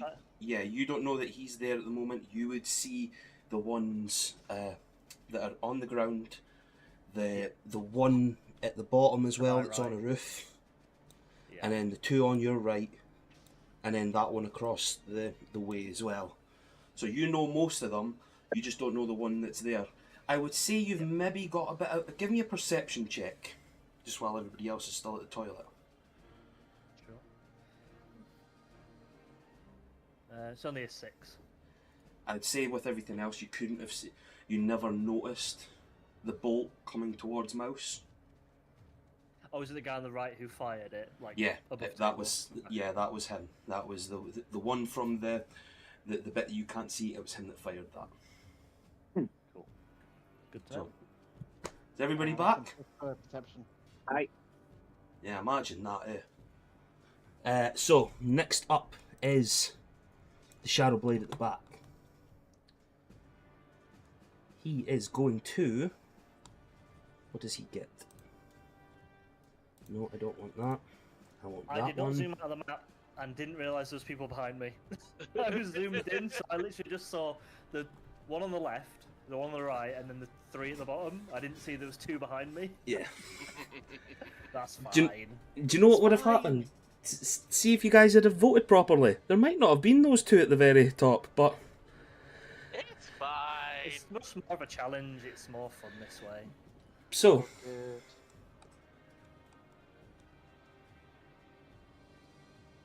this one at the back is going to run up to Vondra. Now, because you just admitted you haven't seen them, does that count as a surprise attack? Would I have blocked them? Nah, I'm only joking. It's not going to happen. It's not. I'm not doing that. I'm not an arsehole that way. But this one does get 3 attacks as a multi-attack. All at I'm disadvantage. I was going to do something, but if you want to do it that way. Oh, Well, it was by an act- default, Cloak of Displacement means that they get disadvantage until they hit, basically. so Ah.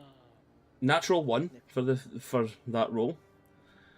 I would say with its first attack,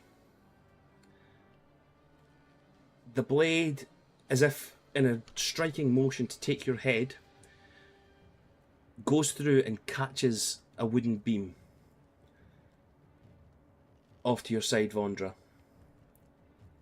And that will use one of its 3 attacks.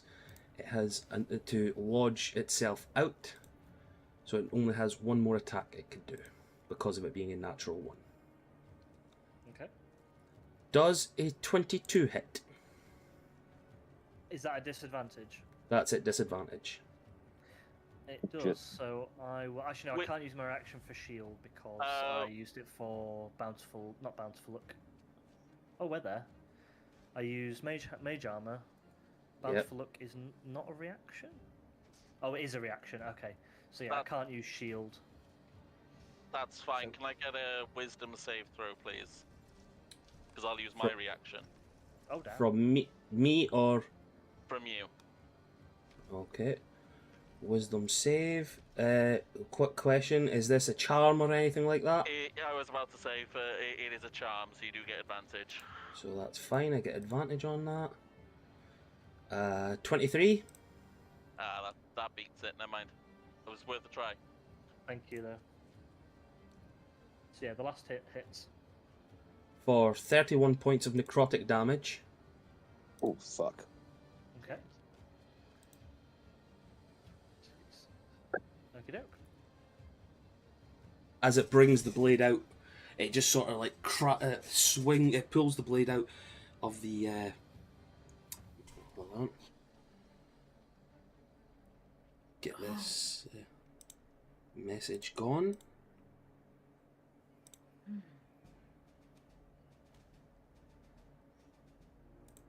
Because that's a spam message that just came through there. Question, Dan. Would we have got a short rest in the building, or not even a short rest? It was that quick. You would have been able to, but Okay. nobody asked to do it. Fair enough. Nobody took the opportunity to have a short rest because you were there for a bit of time. Yeah, fair enough. I would say. Okay. I just didn't know how much time had passed, and I got taken out of the building. So. I would say it was about an hour. I would say it's about an hour you were there for. But then there was obviously other things that have just happened within that time. That is that one's turn. It is now the turn of the assassin down there. He is going to take a shot at Nephilis. And his first shot is at advantage due to you not having taken it and it being his first shot. Yep.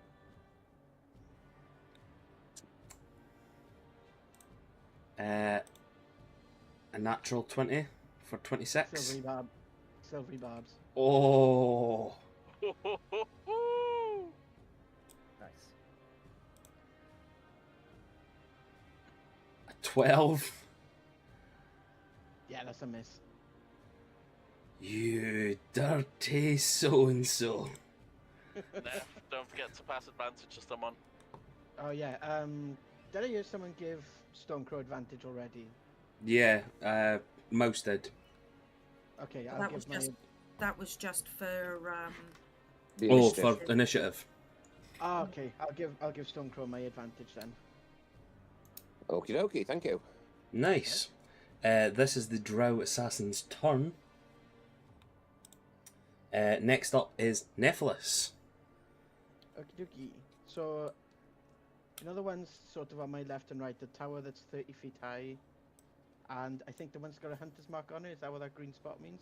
Yes, that's Abigail's Hunter Mark. Yeah, and the Eldritch Blast the pair of them, and I have Repelling Blast. Nice. Okay, So they doke. get pushed 10 foot in each direction, in the furthest direction, in a straight line from me if I hit them. Right, okay. Which one are you hitting first? The one on the tower, the one that's 30 feet up. Right, so that is... That's a dirty 20 to hit. Dirty 20, that hits. Roll damage. That is 12 damage.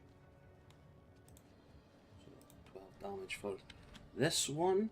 As your Eldritch Blast leaves your body, this one gets pushed back 10 foot to almost like the top of the spire. I would say that's probably like an extra like 5 foot above, so he's now like 35 foot up. And your second one, Do I have not advantage, but any bonuses because it's got a hunter's mark on it, or? no, you don't get anything. It's just Abigail that's got No. Okay. the hunter's mark. You would have to cast something similar. Okay. Yeah, that's a 15 to hit, That hits. Damage, please. and that's 6. 6 points of damage. And that one gets pushed back 10 foot as well. Very good. I see what you're trying to do there. Very, very sneaky. Thank you. What does it look like as you cast Eldritch Blast and it comes out basically both ends toward the opposite areas?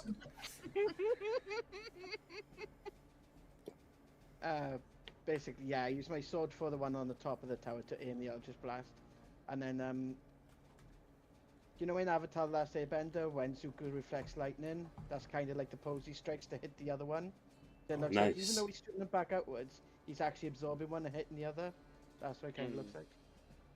It's like you're doing like gun fingers near enough as well, like for the opposite one, but in like a fluid lightning bender pose. Yeah, kind of like that, yeah. That's very cool. Yeah, that's cool. You managed to. It's like you're channeling your eldritch energy, and as it blasts through, there's a little bit of it like sort of rebounds, and works its way back down Hex and through your chest and out your other side. Almost gun fingerish. You hit the other one from the other side.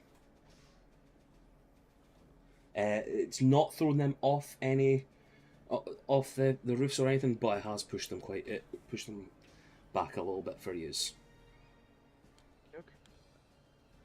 You've got movement in that for Nephilis if you want to use it. If you've got any bonus actions in that as well. Yeah, I'm gonna stay where I am. Can I use a bonus action words?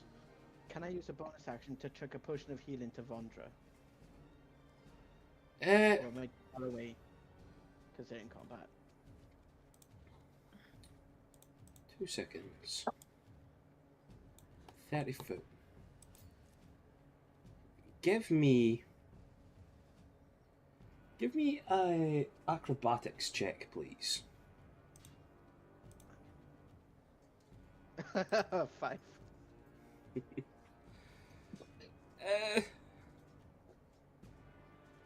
I'll say that as you pull back to go and throw, you get like this sort of cramp in your arm from the cool move you've just done. I'm not going to take a potion of healing off of you and like smash it on the ground. Not going to be that cruel, but it's just like you as if you've got like this really cool moment. It's like, yeah, fuck yeah. Oh, here, cramp.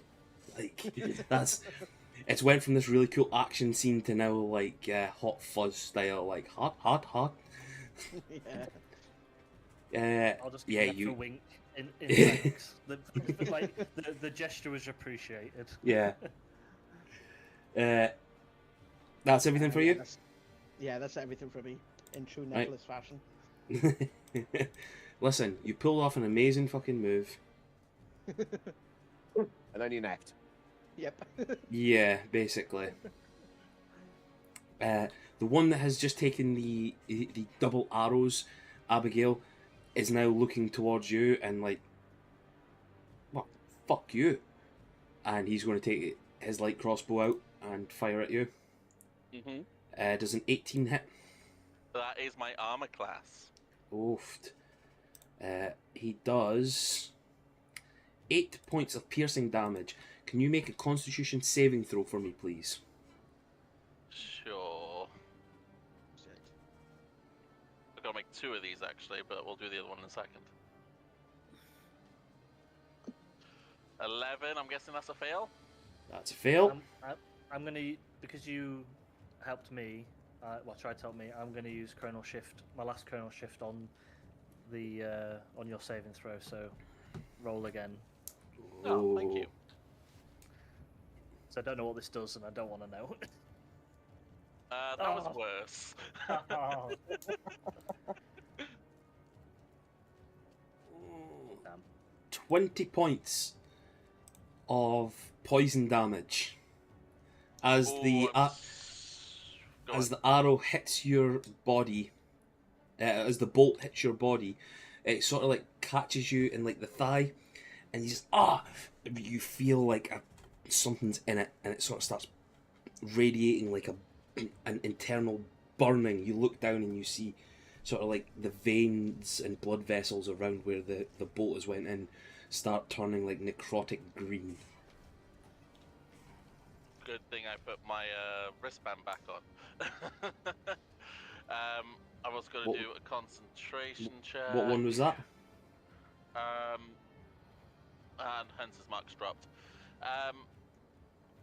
My verdant embrace. Now, was that not poison from dragons? Oh shoot. I'm let me sure scan that's through.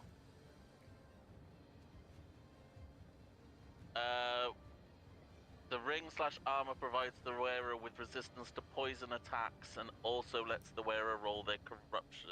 Blah, blah, blah, blah. so. It was just poison So attacks. I put it down It's as. just poison attacks. Yep, no, that's fine. Rules as So written. we'll take I that couldn't flat rem- because I remember. Thought I'd done something, but I thought it was poison attacks from green dragons, due to what it was. But no, that's fine. Do what you need to do from that. that's fine. I think that's essentially just like flat damage from that because I'm vulnerable without it. That brings it back up to normal. So yeah, it's just 20 points of damage. Yeah, no. Is it resistance I gave that? Was it?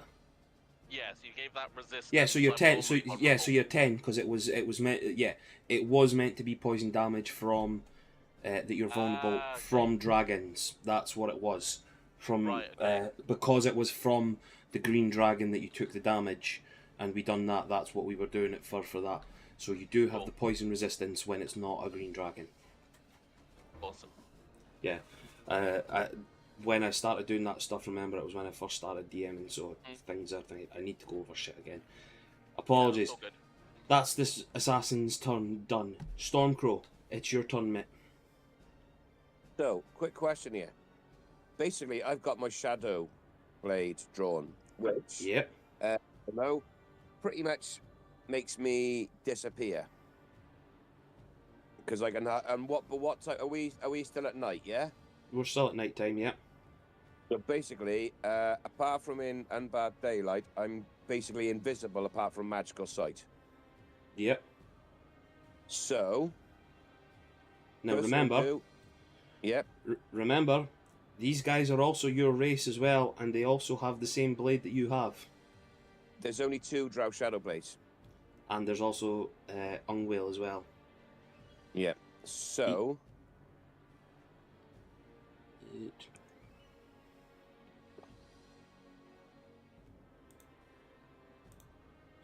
He has the dark vision one.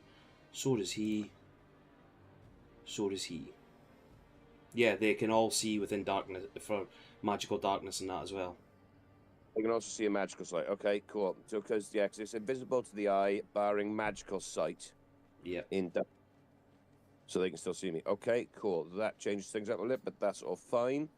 Now, the one on the roof by there. Give me 2 seconds here. Over that side.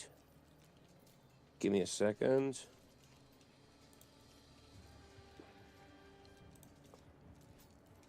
How far away is he? 55 foot from you. In that case, I'm gonna cast heat metal on him. Oh, I haven't seen a Okay. heat metal spell in ages. Yes. And what is it you're looking to heat on them? Well, he got armor on. He does. It's studded leather. Okay, so he's got nothing else. Right, he's got no metal armor on him. Okay. Well, the studs would get hot. The studs, So- the crossbow itself. would have metal on it. Like the trigger would be metal. Swords, if they have swords. So what is it you want to heat up? So, yeah, the studs in the leather armor. Okay. So, go and send that on VTT again. Cast it to the... Yeah, send it in VDT. Forgot what I've got to do for that. I am. I'm only casting it at second level though.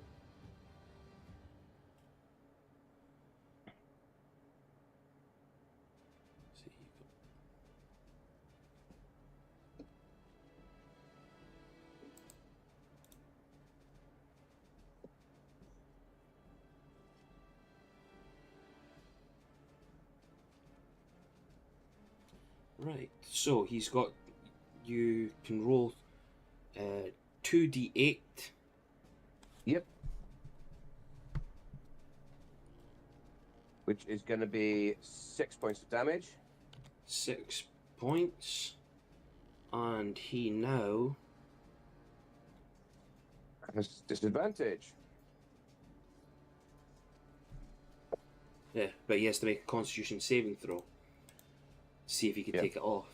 So, what is the con save? Doesn't actually say. If it doesn't say, it's normally your spell save DC, I think. Yeah. Yeah. So, So, okay. 21. So, yep, that passes. My save DC is a 17.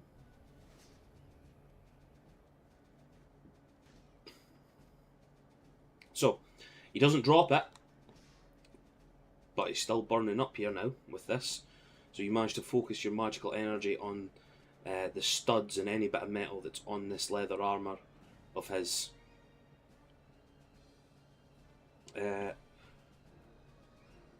What is that? Is that your action? It's an action, isn't it? Yeah. My action. So Yep. for my bonus action, I am gonna cast Bardic Inspiration on up to 5, so everyone gets an extra 8 temporary HP. Awesome. Thank you very much. Nice. Very well done. That'll, and I think that'll do, Pig.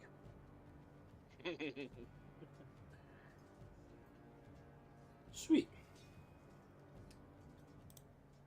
Next up, you just see Ungwale look over the assassins that haven't seemed to have done much.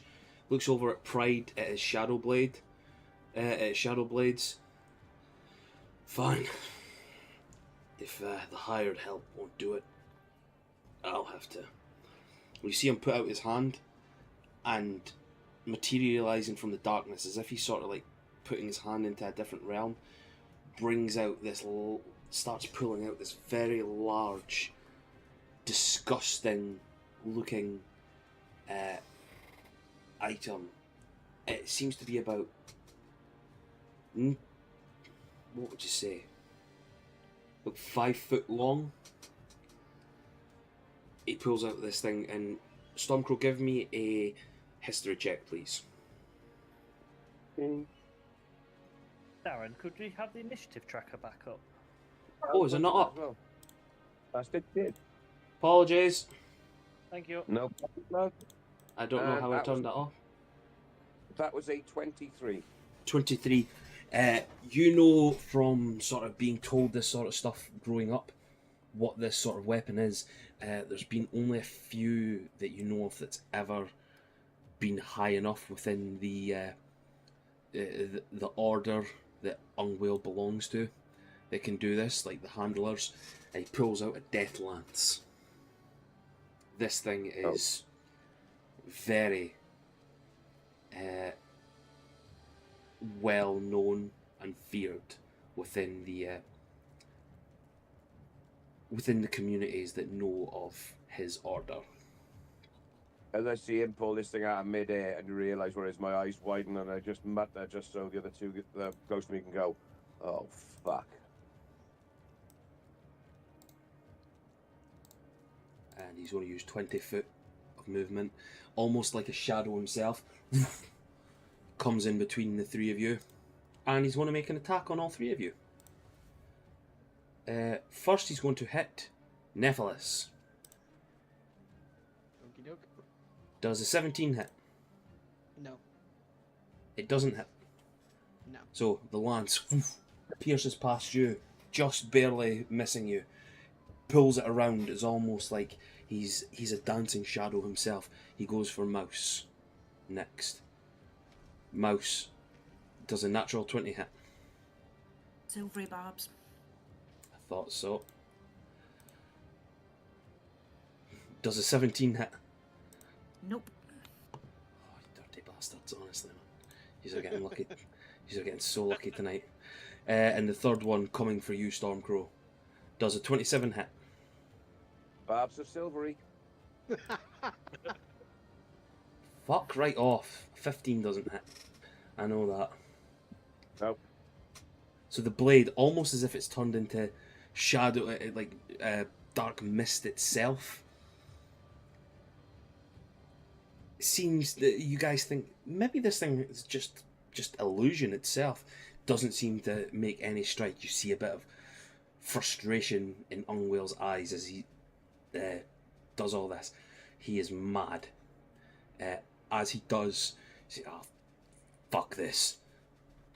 For his bonus action, he's going to cast Spectral Dagger. And that's going to appear. I'm going to use... I'm going to make a bit of insult to injury here. I'm going to use Stevie the Owl's token. Aww. And it's going to... This this turns into a floating spectral dagger within 60 feet. It can make one melee spell attack as its bonus action. I think I can only conjure it on the first. No, it doesn't say, so I think I can use it. He's going to attack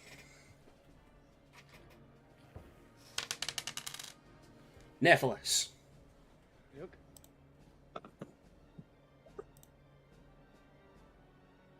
Does an 18 hit? Yes. Fuck right off. There's 6 points of force damage. Why does it never work for me? I'm happy that it doesn't hit and do much damage to you, by the way. I'm just frustrated. Yeah, we get it. No. Mm-hmm. Drow, Oh, I feel. that is Ungwale's turn. It is next the Shadow Blade down here. He is going to take 20 feet of movement and use 2 of his attacks as with the Shadow Sword, and one of them is a hand crossbow. So, first one on Mouse. Does a 15 hit? No, it doesn't. Nope. Stormcrow. Does a 22 hit?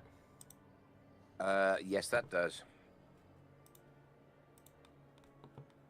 For 32 points of necrotic damage. Oh, shite. And the crossbow, he is going to fire at Abigail. Odd or even? Even. Oh, that's cocked. Evens. You're safe. Vondra. Yes? Does a 12 hit? Fuck off. No. So you're safe then. As the crossbow bolt just foams flying past you. You are safe. Until the Drow Assassin up at the top, whose turn it is now. He is going to take a light crossbow shot at Abigail. Yep. Does an 11 hit? No. Honest to God, man. Why don't you guys just get hit? Is it? Uh, you say it's the one at the top of the tower by here? Yeah. This one. No, that he's Oh, the one already at the taken back. his. It's the one at Yeah, the back. sorry. Sorry. Yeah. I actually need to change my thing because I don't think black's a very good colour on VTT for you guys because it can mix in sometimes. There we go. Bright colour. I was waiting to say Stormcrow. Mouse, 'tis your turn. Okay, I am going to rethink my decision because I've spent all this time thinking I'm going to do that, and then I've just changed my mind. Don't forget about your advantage from the silvery barbs either. Oh, that's true. Yeah. I will give that to Abigail. Thank you very much. And cast Spirit Guardians around myself. Nice. Nice.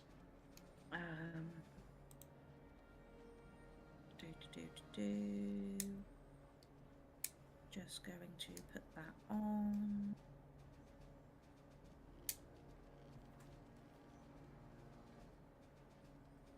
I think it's 15, isn't it?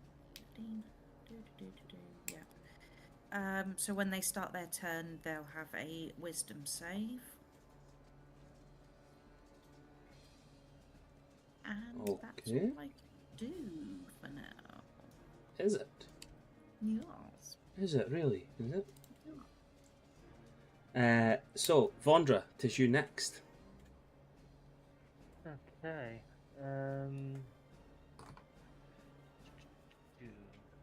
Thinking.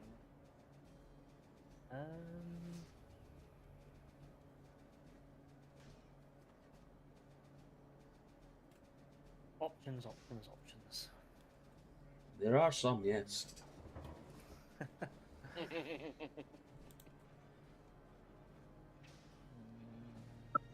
Save that really. Oh,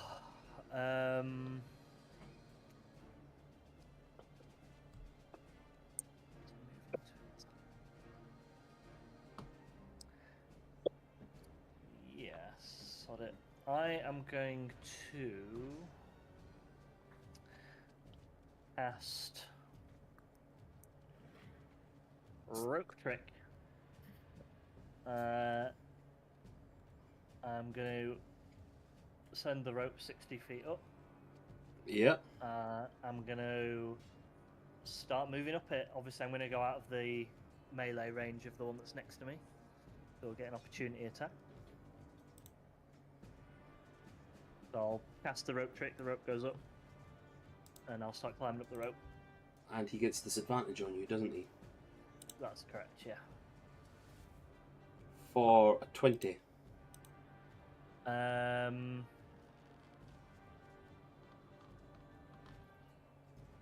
Let's do shield as a reaction. Okay. So it misses. You start climbing up, and you feel the blade sort of its velocity, its way to hit you, its trajectory. Sorry, and you just shield clangs off of you, and you manage to keep climbing up. How far up are you going? I'll go 30. I can only go 25 feet, so yeah, I'll go 25 feet. That's And fine. then- His blade only reaches what do you call it? 5 foot. Yeah, and as he strikes out, I'll just go fuck off and start to make my way up. I think that's my reaction, movement, action. You got a bonus action?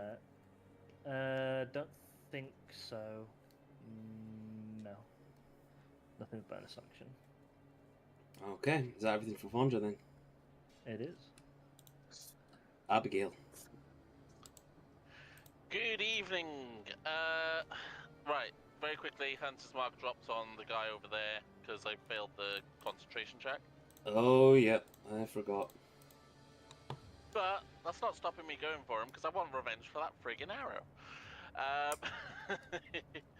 So we are going with some arrows. There's a 31 hit. Good lord. 31. Yep. That hits.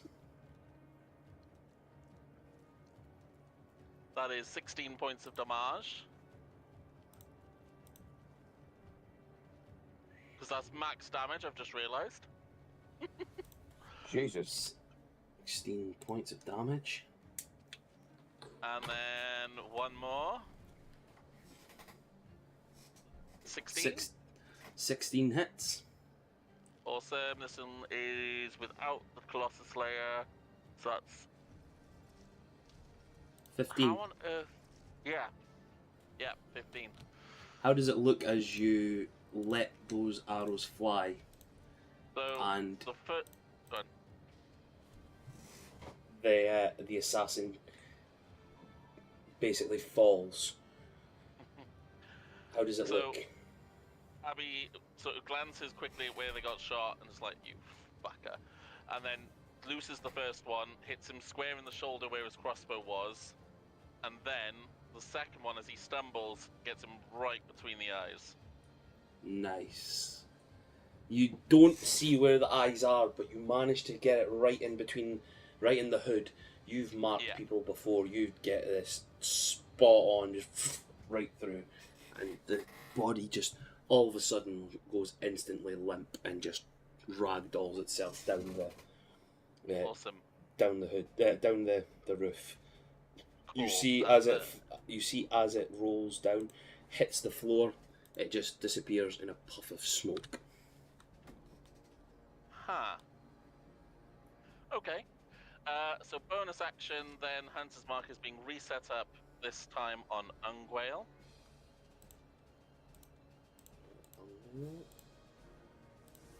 Go. And fuck it. Action shot. Action search. Action search. Action charge. You can action charge all you want, sweetheart. 33. 33, that hits, I believe. Hang on. That's a natural 20. Hey! Hey! Nice. Let's fucking go. So that's a d8 plus 7 plus a roll. 15. 15. Plus another 11 26. from one arrow. And then he gets another one. At a 16. That just hits.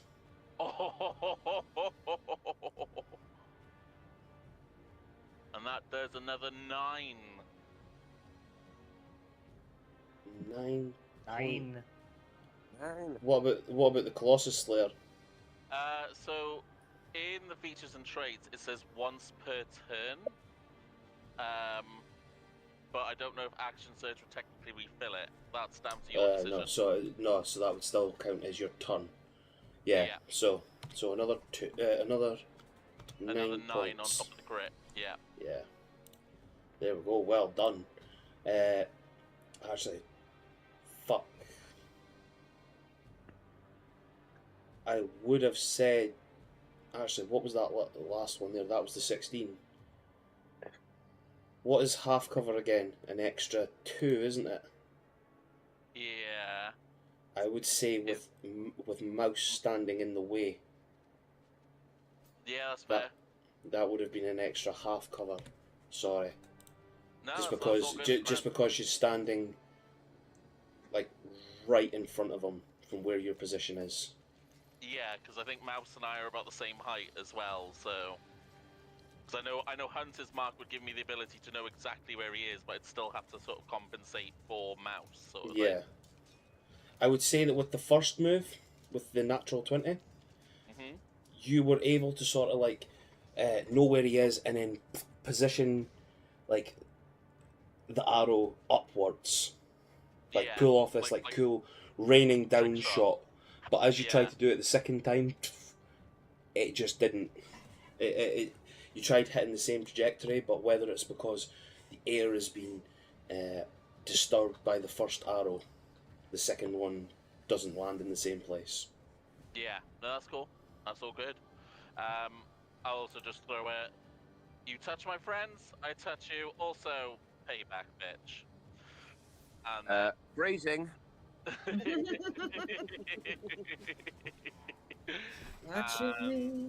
Touching you.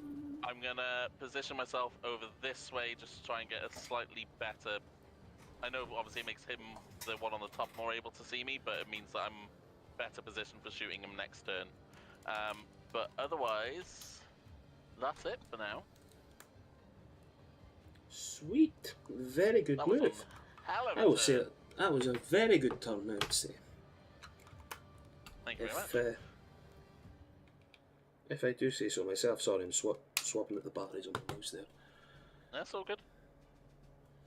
Stupid mouse, yeah. Mine does it all the time. It is now the one who is up there. Having seen his friend fall and somebody now take a shot at his master, he is going to, again, I'm going to roll for this. Number 3, Stormcrow. He is going to take a shot at you from up high. Does a 19 hit? Yes, it does.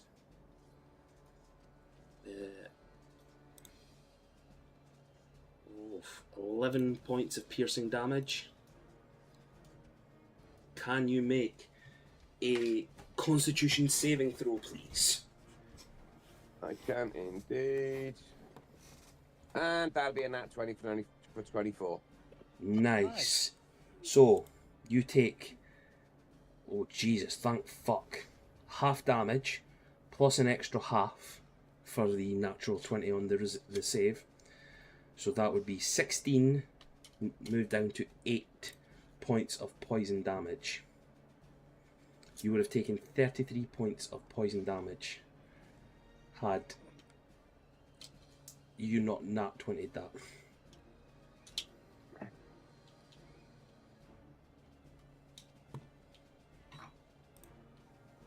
Whose guy was that, sorry? Stormcrows. That was the Drow Assassin, sorry, the one up on the 30-foot.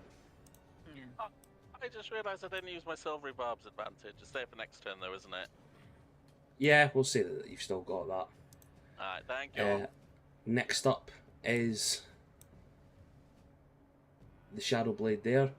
Seeing you 25 foot up, Vondra, he is going to jump up and follow you up the rope if he can. Is he allowed to? Yep. Sweet. He'll start climbing up, but what I'll do is, because he needs to have both hands climbing up, he'll only get one shot at you with his shadow sword, because he is now preoccupied. Do you still have your shield up? It lasts until the start of my next turn, so yes. Yeah, perfect. Does a 20 hit, and that was at disadvantage? No, it doesn't. Not with shields. AC is 23 at the moment. You dirty so-and-so. You are safe as this drow elf is climbing up behind you as if like a sort of pirate with the blade in his mouth. Just takes it out and then takes a swing as soon as he gets close. Blade doesn't go near I thought I him. told you to fuck off. I'm coming for you. Giggity. It is now the assassin at the bottom's turn. He is going to take a shot at Nephilis. Stooky. Does a 28 hit you? Oh, yeah.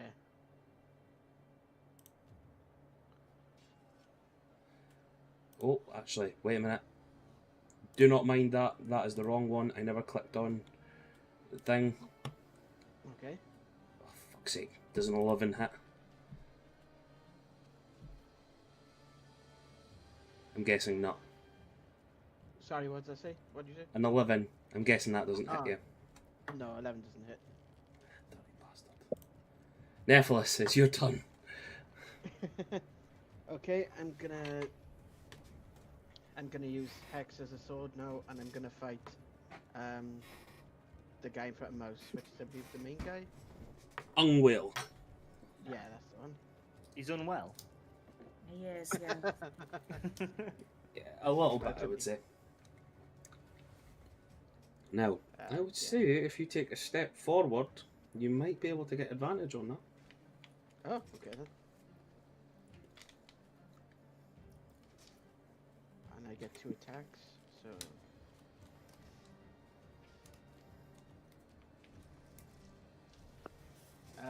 24. That hits. Roll damage. That is 12 12 points of damage. for my next attack.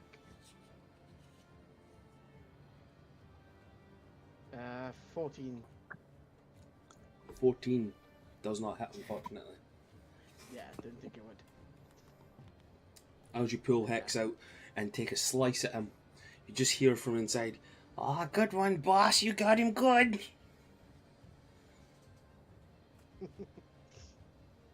Okay, that's my turn. Okay, Stormcrow, it's your turn, mate. Okay, so I'm gonna take a swing at the one in front of me with my Shadow Blade. Well, no, that was with my dagger returning. For some reason, I was stabbing him with a dagger. That would be a 15. Are you using the shadow? Are you using the dagger or the shadow blade? Dagger up first. A 15 doesn't hit.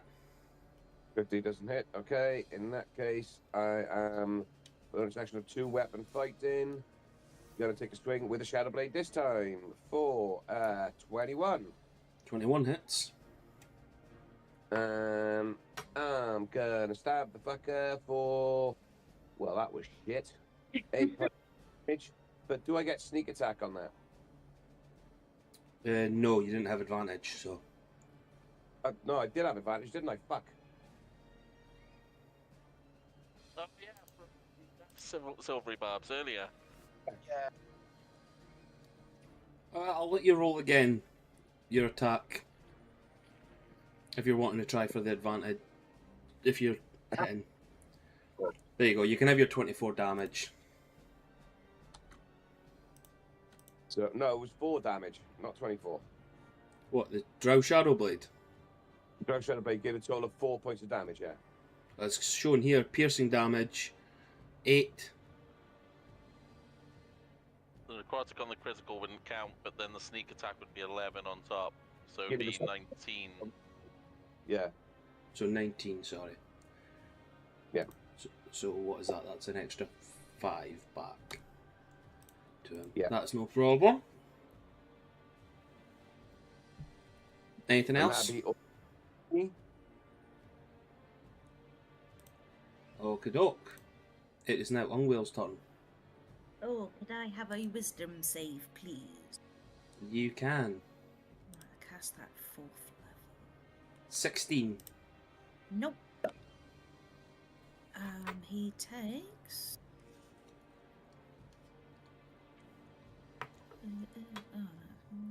19 radiant damage. Jesus. And speed is halved while he is in that area. Jeez, oh.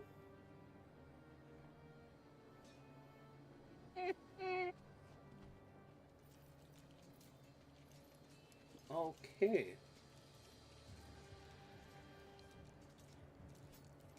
So, what he is going to do...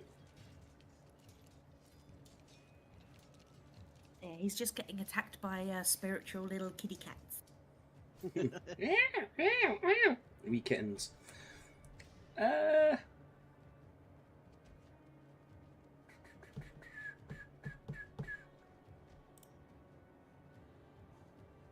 just thinking something here.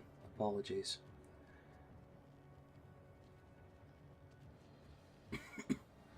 Is that a concentration spell? for you, Mouse, yeah? Yes.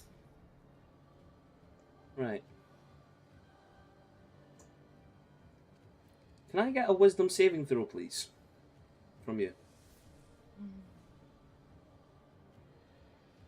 I know I'm saying this to a cleric, and this is probably really stupid, but... No, because it was a nat 1. Oh, fuck. You just hear... You just hear... Wait a second. You're in Yeah. 30 feet of me. I think. How high up are you, though? You're 25 feet up, aren't you? Yeah, but it's still 30 foot in a straight line.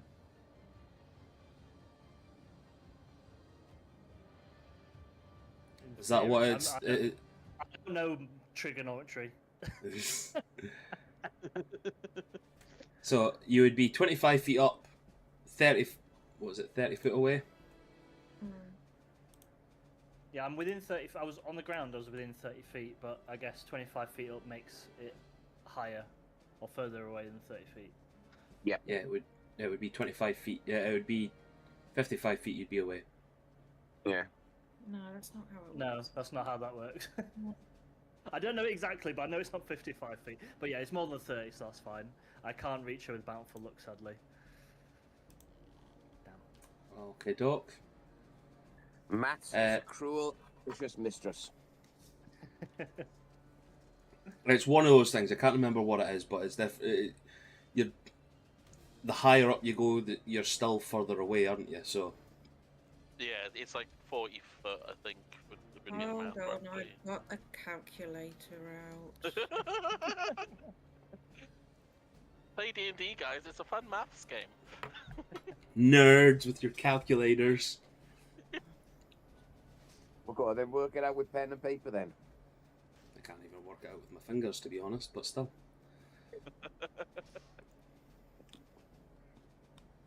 I sucked at maths in school, so I would be no use whatsoever in this situation. Yeah, same. You sucked at a few things at school, from what I've heard. Okay, Mostly from people in the fucking toilets, but apparently, 15 foot up and 15 foot out is still 15 feet away, just in a diagonal straight line. So because I'm not... It would be Go on, 40 Robin. foot, sorry. It's 40 foot, okay. Yeah. My maths was right. Nice. Well, it's technically 39.05125, but if you're Yeah. Got to round up. Yeah, come on. yeah. So, Mouse, you Now just I know, hear... That's good to know. You hear a word being spoken in your ear. Being spoken in your ear from Ungwell, as if magically connecting to your head. You should drop this spell.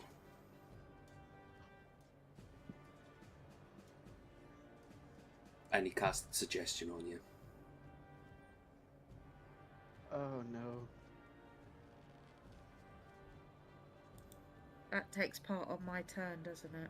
Yeah. Okay. So that would be that. He still gets one of his attacks from this. So he is going to attack Nephilis. Bastard. What a Does dick. a 27 hit you? Oof. Yeah. It's alright, it's only 6 piercing damage.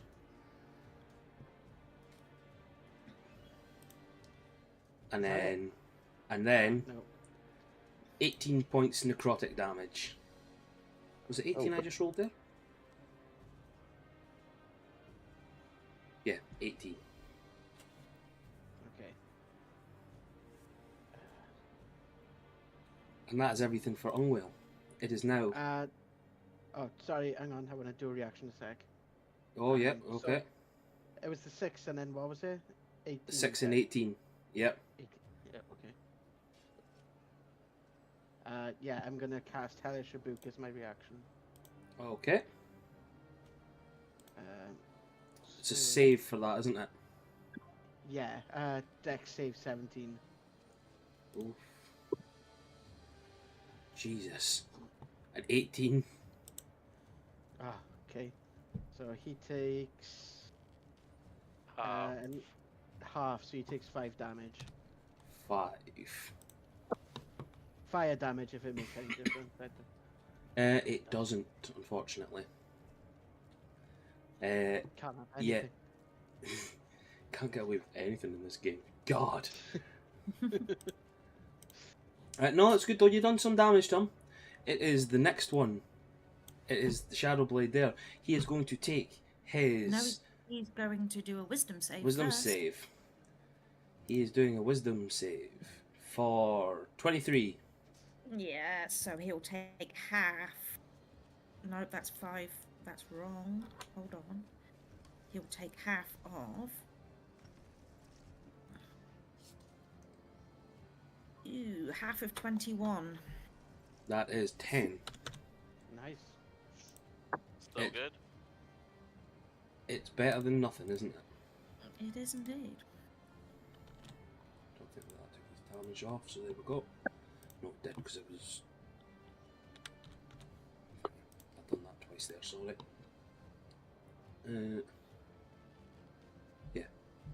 Yeah. So he is going to take 2 of his slashes at you, Stormcrow. Okay. Oh, it just rolled off a fucking 19 there. 18, does that hit? That hits. For 27 points. Down. Whoa. Oof. Oh shit. You're alright. He is going to then take a slice at Mouse. Does an 18 hit? Yeah.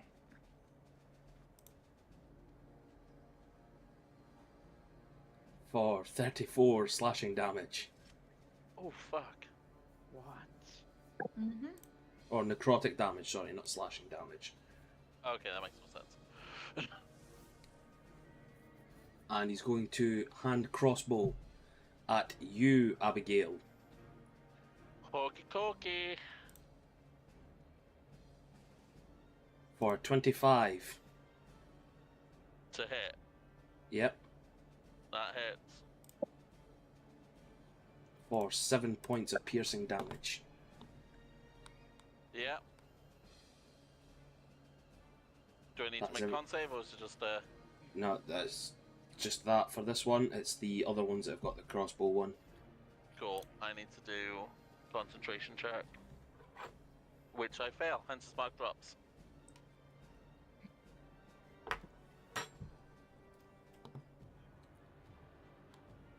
It is now the one at the top. He is going to take his crossbow shot against you, Vondra. He gets a disadvantage, doesn't he? Yes. Does a 20 hit? Nope, that's a miss. No, because you've still got your shield up, don't you? Correct. So Nice. the crossbow bolt pings off of your shield, Vondra, as you've got this like magical bubble around you as you're climbing up.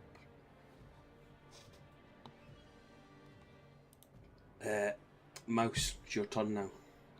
I So you feel have like I'm going to drop yeah. Spirit Guardians.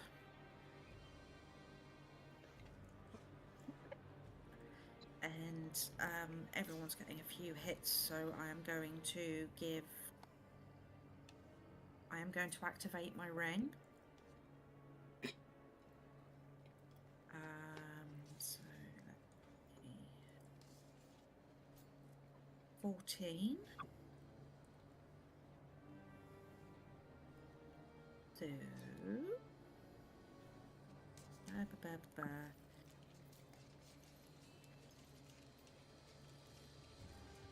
so extra 10% healing for every digit over 10. So that's 40% extra, yes?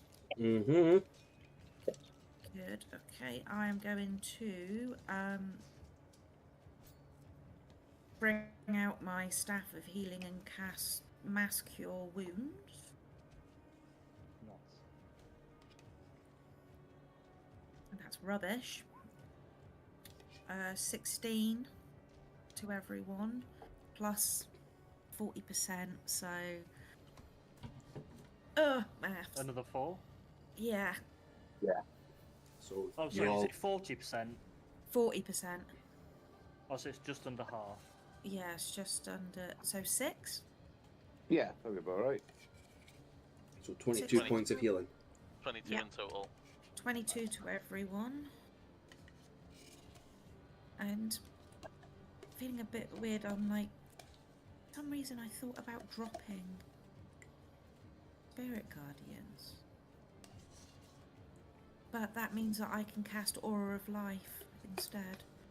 So I'm going to cast Aura of Life so everybody is resistant to necrotic damage. Oh, Ooh, nice. Oh, thank you. That is good. If you go down and you're in my aura, you start your turn with 1 hit point. So if you go down, you get back up again. I get knocked Get down, knocked down. but I get up again. Get up again.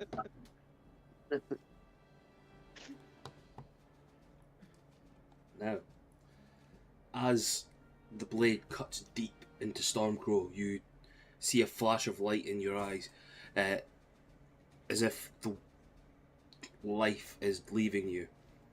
But as soon as you sort of drop to the ground, drop to your knees, you feel a strange pulse hit you of healing light radiate, and it just sort of the blade mark and the necrotic damage coming from it just sort of heals itself over, and you feel the darkness purge from you as this mouse emanates her godlike abilities on the battlefield.